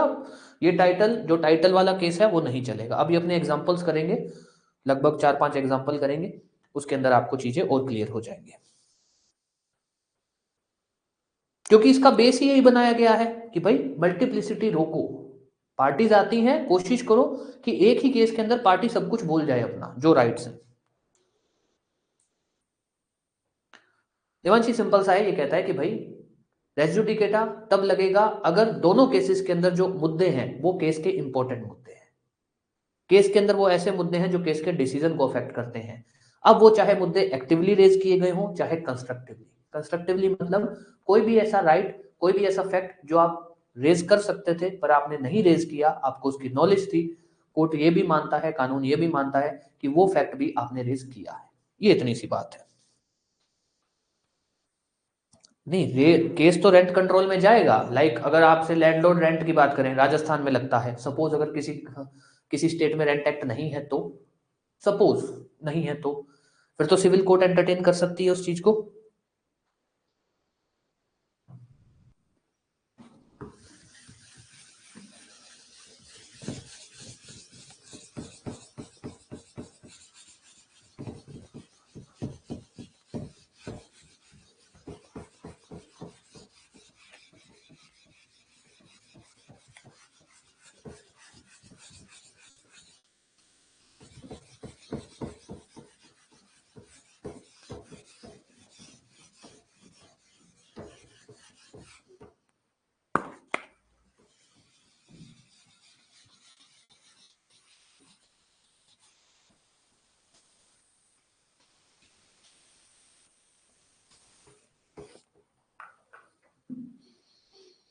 ठीक है, ठीक है। और एक और बात बता दो, जैसे आपने अभी नंदिनी आपने बोला ना भी केस रेंट एक्ट में जाएगा, रेस जुडिकेटा को इससे कोई मतलब नहीं है।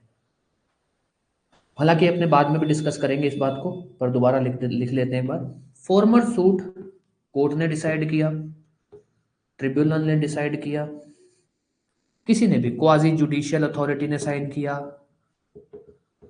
एडमिनिस्ट्रेटिव किसी ने साइन डिसाइड किया, किसी ने भी डिसाइड किया, सब्सिक्वेंट सूट चाहे कहीं पे भी आए दोबारा, चाहे ये कोर्ट वाला केस ट्रिब्यूनल में चला जाए, चाहे ये ट्रिब्यूनल वाला केस कोर्ट में चला जाए, कुछ भी हो, रेस जुडिकेटा लगेगा।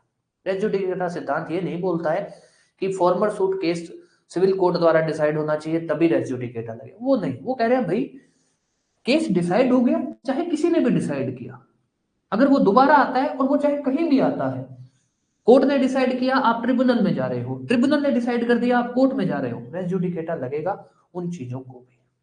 उनको ये नहीं है कि कोर्ट ने डिसाइड किया होना चाहिए तभी उस केस के ऊपर रेस जुडिकेटा लगेगा, ऐसा कुछ नहीं है।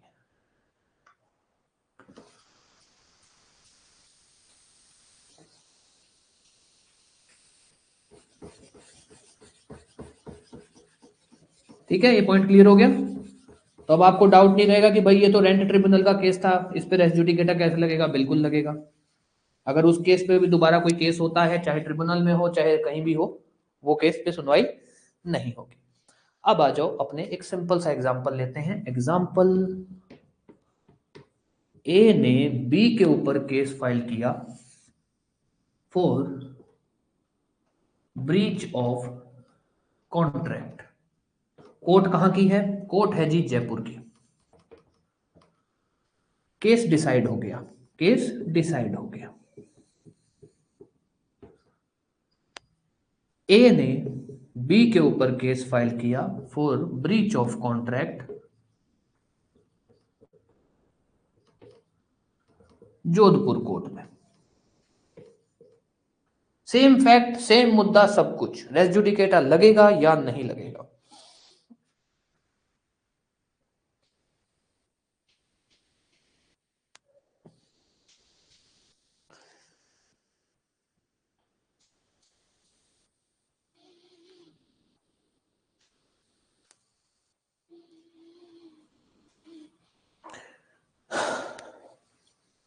लगेगा। अगर मतलब आपको एक्सप्लेन करना हो भाई ये क्यों लगेगा, तो आप क्या बोलोगे भाई ये क्यों लगेगा?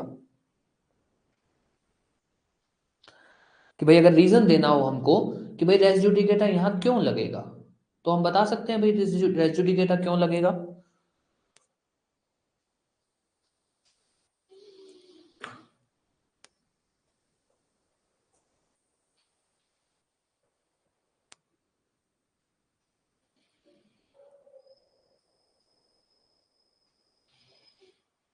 हाँ लगेगा क्योंकि मैटर सेम है। ठीक है प्रिया जी, ये नहीं लिखना कभी भी मैटर सेम है, ऐसा लिखना है matter is directly and substantially in issue. ठीक है, same matter is directly and substantially in issue. वो क्या है, वो जो अपने जब वर्ड लिखते हैं ना तब उसका एक प्रभाव अलग जाएगा। ठीक है,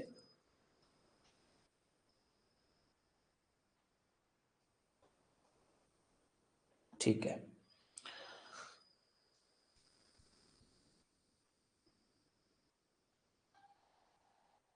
ठीक है। अब आ जाओ एक और एग्जाम्पल, यहां थोड़ा सा ध्यान दे देना। ठीक है, एग्जाम्पल लिखने से पहले हिंट दे देता हूं। यहां पर वो क्या कहते हैं उसको, matter directly and substantially in issue और कोइंसिडेंटली या इंसिडेंटली इन इश्यू वाली चीज को ध्यान से देखना, उसको थोड़ा सा यहां पे इंटरप्रेट करना। ए ने बी के ऊपर केस फाइल किया प्रॉपर्टी एक्स को लेकर। ग्राउंड क्या है? ग्राउंड है कि सर इसने मेरे को प्रॉपर्टी बेची है, ये सेल डीड है मेरे पास। क्या? प्रॉपर्टी एक्स को लेकर सर ये सेल डीड है मेरे पास। ठीक है जी, कोर्ट ने डिसाइड कर दिया केस ए के अगेंस्ट, ए के अगेंस्ट कि नो सेल डीड सही नहीं है। कोर्ट ने दोबारा ए ने सॉरी कोर्ट क्या ए ने दोबारा बी के खिलाफ केस फाइल किया प्रॉपर्टी वाई को लेकर और प्रॉपर्टी वाई भी किस पे, सेम सेल डीड पे, सेम सेल डीड। भाई एक सेल डीड थी, मान लो ये कागज है ए और बी के बीच में, इसके अंदर दो प्रॉपर्टी की सेल की बात हुई है, ए और बी में हुआ है। मान लो एक सेल डीड है जिसके अंदर ए और बी के बीच में सेल डीड है, जिसमें बी ने ये लिखा हुआ है कि भाई ए मैं तेरे को एक्स प्रॉपर्टी देता हूं 5,000 में, वाई प्रॉपर्टी देता हूं 10,000 में। तो ए ने पहले तो एक्स प्रॉपर्टी के लिए केस फाइल किया कि सर मेरे को प्रॉपर्टी का कब्जा दिलाओ, देखो बी ने मेरे को प्रॉपर्टी बेची है, मुझे दिलवाओ। कोर्ट ने कहा नहीं, सेल डीड सही नहीं है, हम आपको नहीं दे सकते प्रॉपर्टी। इसने दोबारा केस फाइल किया प्रॉपर्टी वाई के लिए कि सर सेल डीड है, मेरे को दो सर प्रॉपर्टी, 10,000 रुपए में इसने मैंने इससे खरीदी है, अब बताओ रेस जुडिकेटा लगेगा या नहीं लगेगा। कोर्ट इस केस को ट्रायल कर सकती है या नहीं।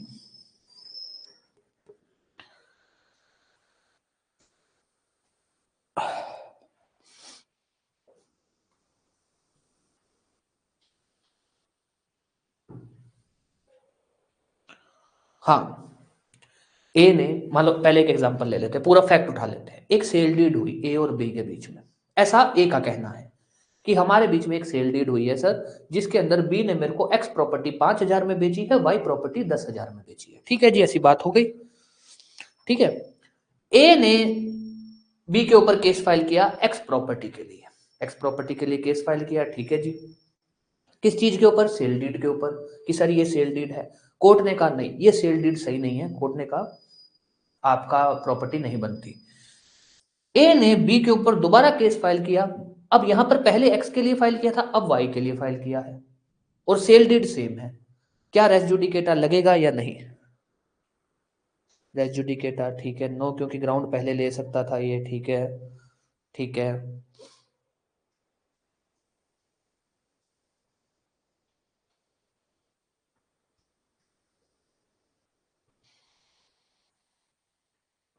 नो, नो, ग्राउंड पहले ले सकता था ये। ठीक है, ठीक है,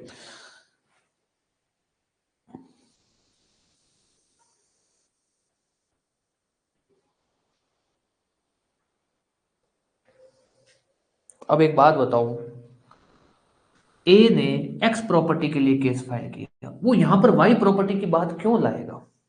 भाई हम ये बोलते हैं कि आप कोई ग्राउंड ले सकते हो, आपको इस चीज की नॉलेज थी, तो कानून क्या बोलता है कि भाई वो मामला केस से रिलेटेड भी तो होना चाहिए,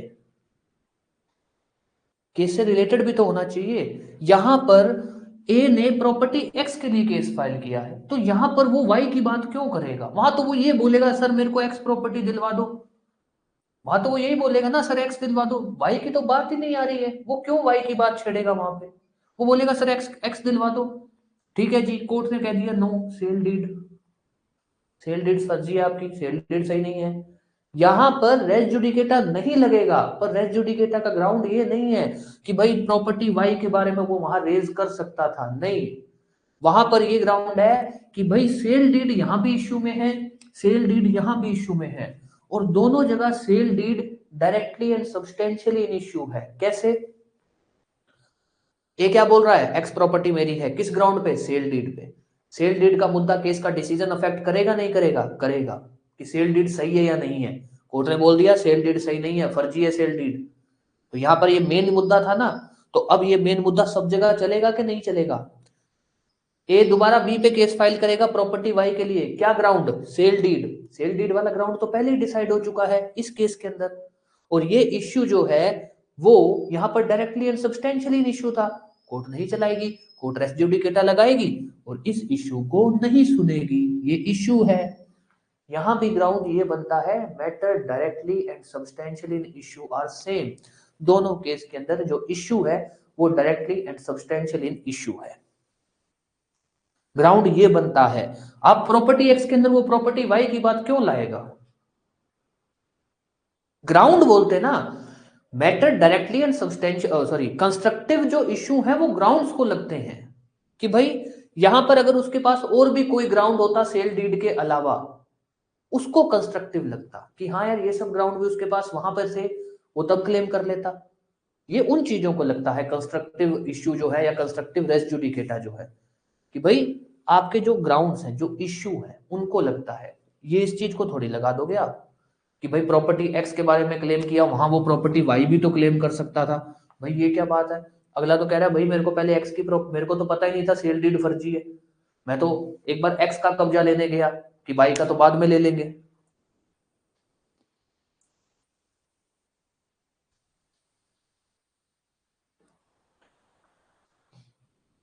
समझ आई ये बात।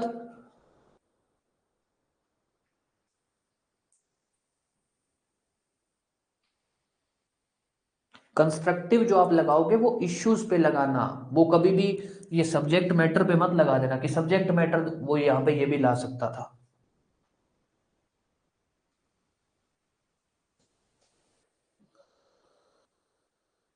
ठीक है, अब एक और एग्जांपल है।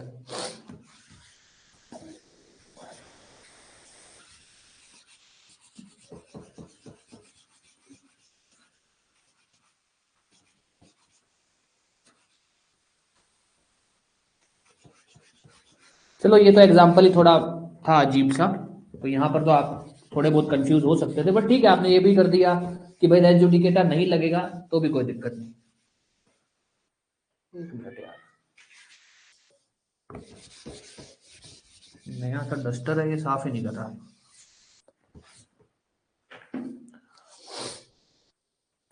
हाँ ठीक है। ए ने स्टेट ऑफ राजस्थान के खिलाफ केस फाइल किया इस ग्राउंड पे कि सर मेरे को नौकरी से निकाल दिया विदाउट गिविंग अपॉर्चुनिटी। ठीक है, कोर्ट ने केस को डिसमिस कर दिया। कोर्ट ने कहा आपको नौकरी से सही निकाला है, आपकी हरकतें ही ऐसी थी। ए ने दोबारा केस कर दिया कि सर मेरे को नौकरी से निकाला है बाय कलेक्टर ऑर्डर, मेरे को कलेक्टर के ऑर्डर से नौकरी से निकाला गया है और मेरे को कलेक्टर के पास पावर नहीं है, मेरे को निकालने की पावर है चीफ सेक्रेटरी के पास। ये वो ग्राउंड लेकर दोबारा केस फाइल करता है। अब बताओ क्या होगा। ए ने केस फाइल किया स्टेट ऑफ राजस्थान के ऊपर कि भाई मेरे को नौकरी से निकाला गया है। केस किस ग्राउंड पे कि भाई मेरे को नौकरी से निकाल दिया, मुझे बताया ही नहीं, मुझे सुनवाई का मौका ही नहीं दिया, नौकरी से निकाल दिया। कोर्ट ने केस डिसमिस कर दिया। कोर्ट ने कहा फर्जी है, तेरी हरकतें ऐसी थी, ये वो कर करा के उसको भगा दिया। वो दोबारा आ गया, वो कहता सर अब मेरे पास दूसरा ग्राउंड है। क्या ग्राउंड है। सर मेरे को कलेक्टर साहब ने ऑर्डर से निकाला है, कलेक्टर साहब के पास पावर ही नहीं है, मेरे को निकालने की पावर है चीफ सेक्रेटरी के पास, ऑर्डर चीफ सेक्रेटरी के नहीं है, तो मेरे को जो निकाला गया है वो गलत निकाला गया है। अब बताओ यहां रेस जुडिकेटा लगेगा या नहीं लगेगा।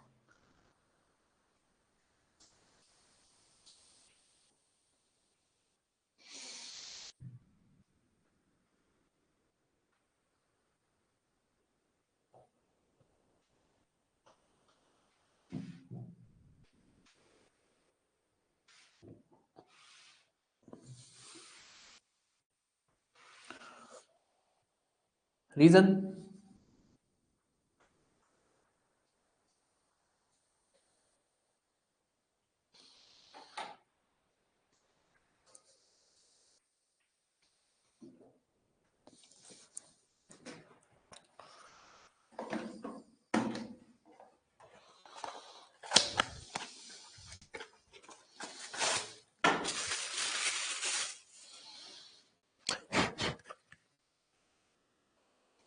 हाँ तो क्या हुआ, वो कंस्ट्रक्टिव रेस जुडिकेटा ये है कि भाई कंस्ट्रक्टिवली वो वहां पे पहले मामला ला सकता था पर वो फिर भी नहीं लाया। ओके।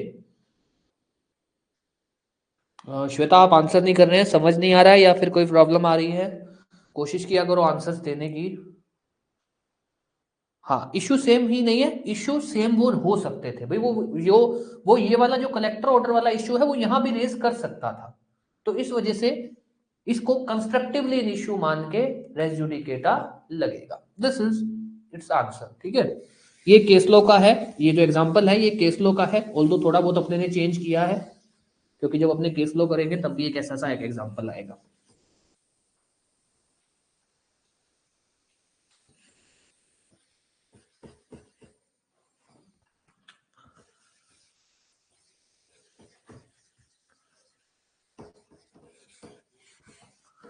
अब आ जाओ एक और एग्जांपल।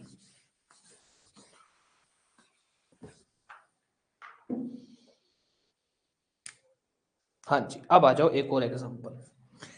ए ने बी के खिलाफ केस फाइल किया, किस लिए कि ये जो प्रॉपर्टी है ये मुझे दिलवाई जाए, क्यों, मैं इसका ओनर हूं।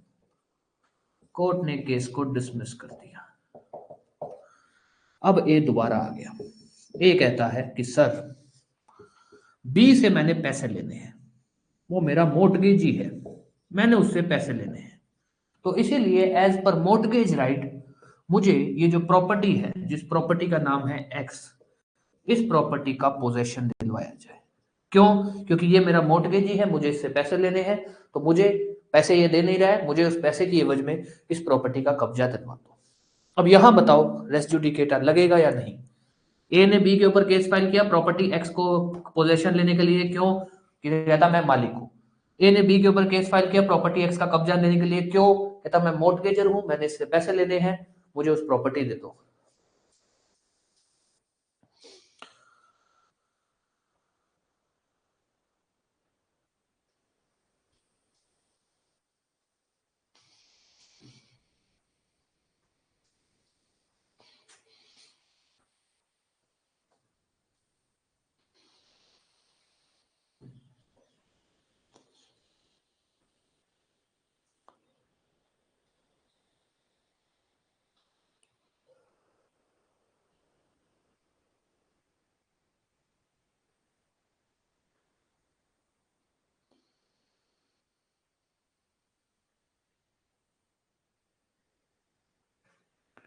यस, कंस्ट्रक्टिवली इन इशू। बताओ बताओ क्या होगा।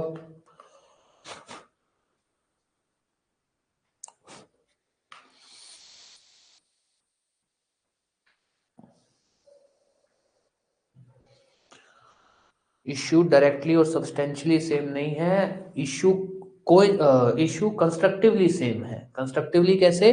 कि भाई यहां पर ए जो है पहले ओनरशिप के ग्राउंड पर आया, तो वहां पर भी तो ये ग्राउंड बोल सकता था ना कि सर मैंने इससे पैसा भी लेना है, अगर मेरा आप ओनरशिप वाला ग्राउंड नहीं मानते हो तो मेरा ये मोर्टगेजर वाला ग्राउंड मान लो, तो मेरे को इन दोनों पे सुन लो। तो यहां पर मैटर कंस्ट्रक्टिवली नो इश्यू है, डायरेक्टली इन इश्यू नहीं है। देखो डायरेक्टली का मतलब होता है, सॉरी हाँ, डायरेक्टली और सब्सटेंशियली इश्यू तो एक ही बात हो गई। एक्टिवली और कंस्ट्रक्टिवली दो चीजें होती हैं। एक्टिवली इन इश्यू का मतलब होता है कि यहां पर भी वो मुद्दा रेज किया गया और सेम टू सेम मुद्दा यहां भी रेज किया गया एक। बट कई बार क्या होता है, केस 1 के अंदर कोई मुद्दा नहीं रेज किया जाता और वो मुद्दा केस 2 में आता है। तो अगर ऐसा है कि पता लगता है कि यार ये जो इश्यू केस 2 में आ रहा है, ये इश्यू ये पार्टी केस 1 में भी रेज कर सकती थी, जैसे यहां पर कि भाई पार्टी प्रॉपर्टी पर क्लेम करती है ऑन ग्राउंड ऑफ ओनरशिप, तो वहां पर ये मोर्टगेज वाला ग्राउंड भी तो ला सकती थी, दोनों ले आती। दो चार कोर्ट मना थोड़ी करता है कि कितने ग्राउंड लाने हैं, जितने हैं वो सब ले आओ। तो यहां पर आप ये वाला ग्राउंड भी ला सकते थे। तो ये दोनों इश्यू एक्टिवली कंस्ट्रक्टिवली माने गए कि भाई ये वाला जो इश्यू है ये इस केस के अंदर कंस्ट्रक्टिवली इश्यू था। ठीक है, एक्टिवली और कंस्ट्रक्टिवली में ध्यान देना कि भाई डायरेक्टली एंड सब्सटेंशियली इश्यू तो होगा, वो तो आप लिखोगे लिखोगे, पर ये ध्यान रखना कि भाई एक्टिवली के ग्राउंड पे है कि कंस्ट्रक्टिवली के ग्राउंड पे है। एक्टिवली मतलब यहां भी इश्यू रेज किया था, यहां भी वही सेम इश्यू रेज कर दिया, एक्टिवली इश्यू। कंस्ट्रक्टिवली मतलब यहां पर क्लियरली तो नहीं रेज किया हुआ, जब वो केस 2 में रेज किया गया इश्यू को तब पता लगा कि यार ये इश्यू तो आप केस 1 में भी रेज कर सकते थे, केस 1 में भी रेज कर सकते थे एक। अब एक और एग्जांपल।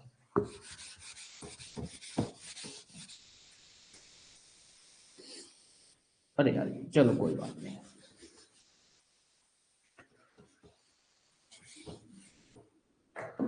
ए ने बी के ऊपर केस फाइल किया प्रॉपर्टी की पोजेशन के लिए, ग्राउंड ग्राउंड क्लेम किया ओनरशिप,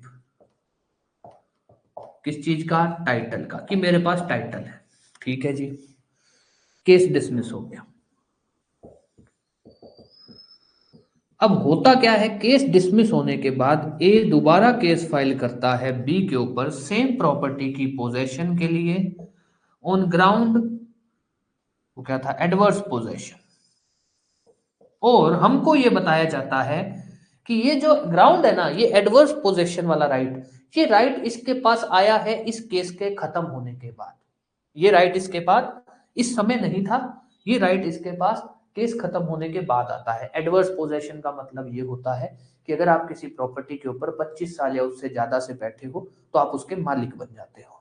ठीक है, ये ऐसा कुछ। पर ये ग्राउंड आया कब? केस खत्म होने के बाद। अब बताओ इस पर रेस जुडिकेटा लगेगा या नहीं लगेगा?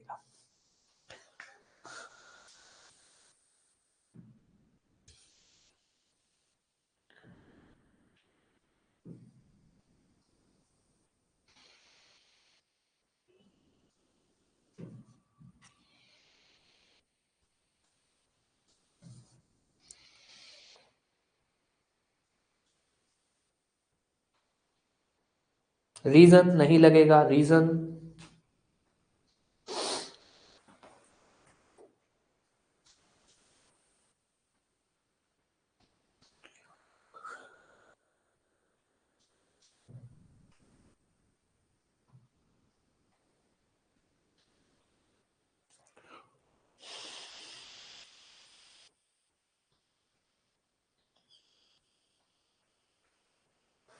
रीजन लगेगा क्यों नहीं?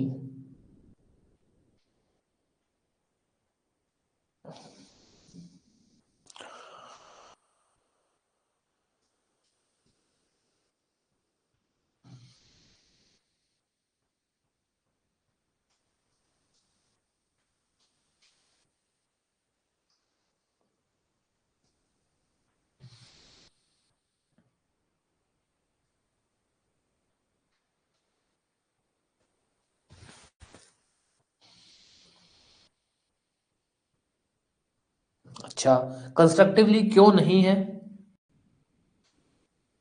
कंस्ट्रक्टिवली क्यों नहीं है?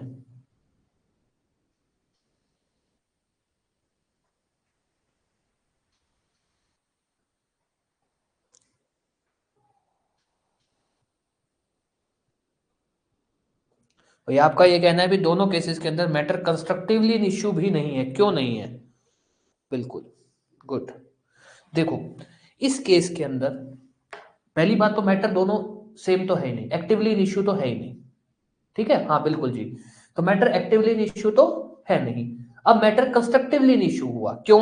पार्टी ये बोल सकती थी, सामने वाली पार्टी, कि सर ये ग्राउंड तो ये यहाँ पे रेज कर देता। पर कानून क्या बोलता है भाई, कंस्ट्रक्टिवली कब होगा? कि वो ग्राउंड माइट एंड ऑट। भाई आप इस ग्राउंड को पहले वाले केस में आप रेज कर सकते थे। रेज तो तब कर सकते थे अगर के पास ये ग्राउंड होता। उसके पास ये राइट आई ही केस के बाद है। तो माइट एंड ओट वाली तो बात ही नहीं आती है कि ये ग्राउंड तो उसके पास था ही नहीं। तो ये ग्राउंड कंस्ट्रक्टिवली इश्यू भी नहीं है, ये मैटर कंस्ट्रक्टिवली भी नहीं है। बिल्कुल सही, वेरी गुड। ठीक है, तो इसलिए रेस जुडिकेटा नहीं लगेगा।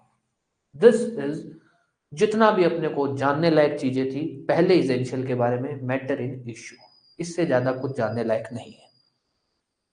कोई भी डाउट किसी भी तरह का इसमें कुछ भी पूछना है तो?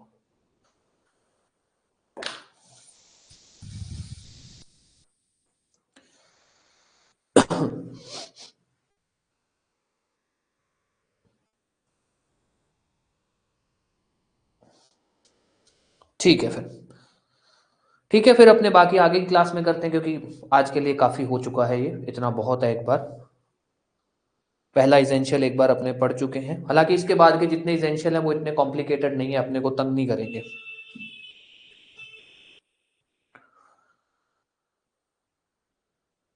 कुछ भी पूछना है, क्लास अब खत्म है, बाकी के इजेंशियल अपने कल करेंगे। कोई भी डाउट कुछ भी किसी भी तरह का, ठीक है? नोट्स आपको इसके मिल जाएंगे, आप उसको पढ़ लेना पहले अच्छे से, और फिर अपने मैक्सिमम कल परसों दो एक क्लास में अपने इसको खत्म कर देंगे। बिल्कुल बिल्कुल, क्लास है इवनिंग के अंदर। वो तो कल मुझे कहीं जाना था इस वजह से, और मैं क्लास में बताना भूल गया था आपको।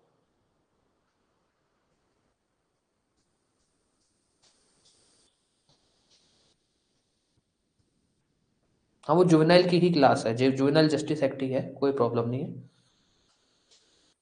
कुछ भी पूछना है पूछ सकते हो। सीपीसी की क्लास खत्म है, शाम को हम जेजे की क्लास जरूर करेंगे, और जेजे के नोट्स होप सो आपको अभी थोड़ी देर में मिल जाएंगे, बस मैं उसको चेक कर लूँ, कोई दिक्कत ना हो।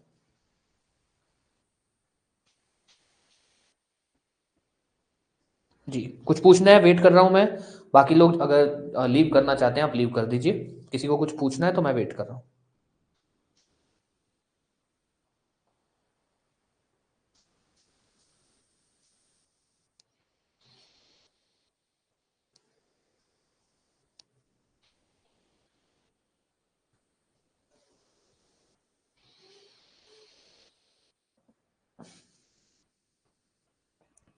जी हाँ जी, बिल्कुल बताइए।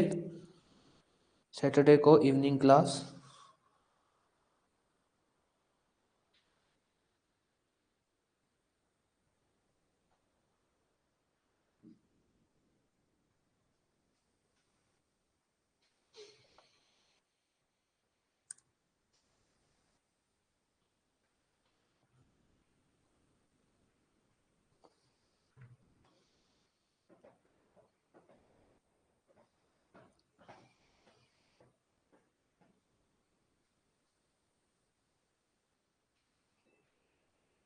नोट से कर लेना यार, बेरट आपको तंग बहुत करेगा, नोट से कर लेना।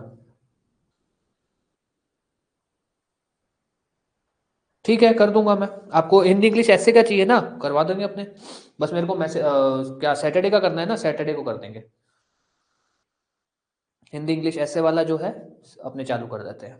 आपको टॉपिक और कंटेंट, ठीक है, टॉपिक और कंटेंट आपको मैं दे दिया करूंगा। आप उसको पढ़ के और फिर अपने हिसाब से एक ऐसे बना ले, मतलब कंटेंट मैं दे दूंगा, आप थोड़ा बहुत खुद से उसको ऐड करना हो। उसमें कुछ ये कोट्स वगैरह नहीं होती, किसी की कोट्स लिखनी हो, कुछ भी आपको जो इम्प्रूव करना हो वो आप कर लेना फिर। और फिर आप उसका एक बना के लिख के मेरे को भेज देना। हाँ हाँ, नोट्स मोर देन इनफ है। नोट्स में जो बेरेक्ट है उसी को ये समझ लो सिंपल लैंग्वेज में करके दे रहा हूँ बस। और जेजे के अंदर नोट्स के अलावा, बेरेक्ट के अलावा कुछ पढ़ने लायक नहीं है, बस वो नोट्स बन रहे हैं कि भाई जो बेरेक्ट है उसको सिंपल लैंग्वेज में करना है।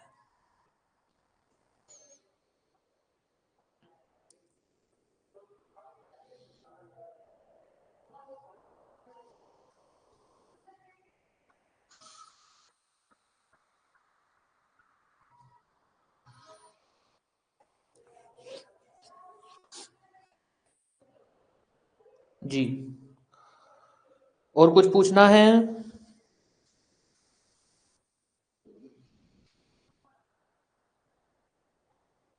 हम्म,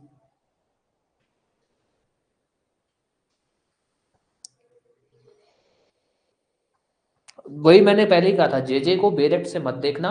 आपको मैं नोट शेयर कर दूंगा, और आप उन नोट्स को ही पढ़ना। जैसे अब डेफिनेशन वाले नोट्स आपके बन चुके हैं, ठीक है, मैं उसको बस चेक कर लूँ। आप डेफिनेशन वाले वो नोट से याद कर लेना कि भाई डेफिनेशन में क्या क्या पढ़ने लायक, वो सिंपल डेफिनेशन आपके लिए हो जाएंगे। बेरेक्ट से पढ़ने जाओगे तो बहुत कॉम्प्लिकेट हो जाएगी, बहुत अजीब लैंग्वेज है बेरेक्ट की, जेजे की सबसे बेकार लैंग्वेज है जुवेनाइल जस्टिस की, बेरेक्ट की। मेरे हिसाब से उससे फर्जी लैंग्वेज किसी और एक्ट की हो ऐसा, और किसी की नहीं। एक एनआई की है, पर एनआई तो ठीक है, छोटा मोटा सा है। जुवेनाइल की तो बहुत फर्जी है।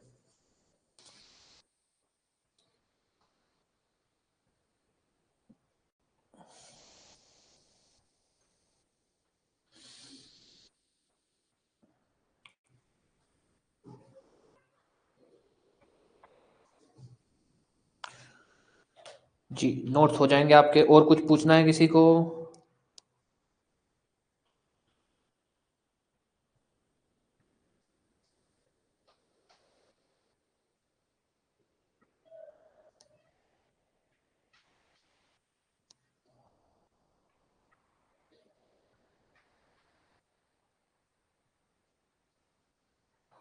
ओके जी, ठीक है, फिर क्लास अब खत्म कर दें। Thank you.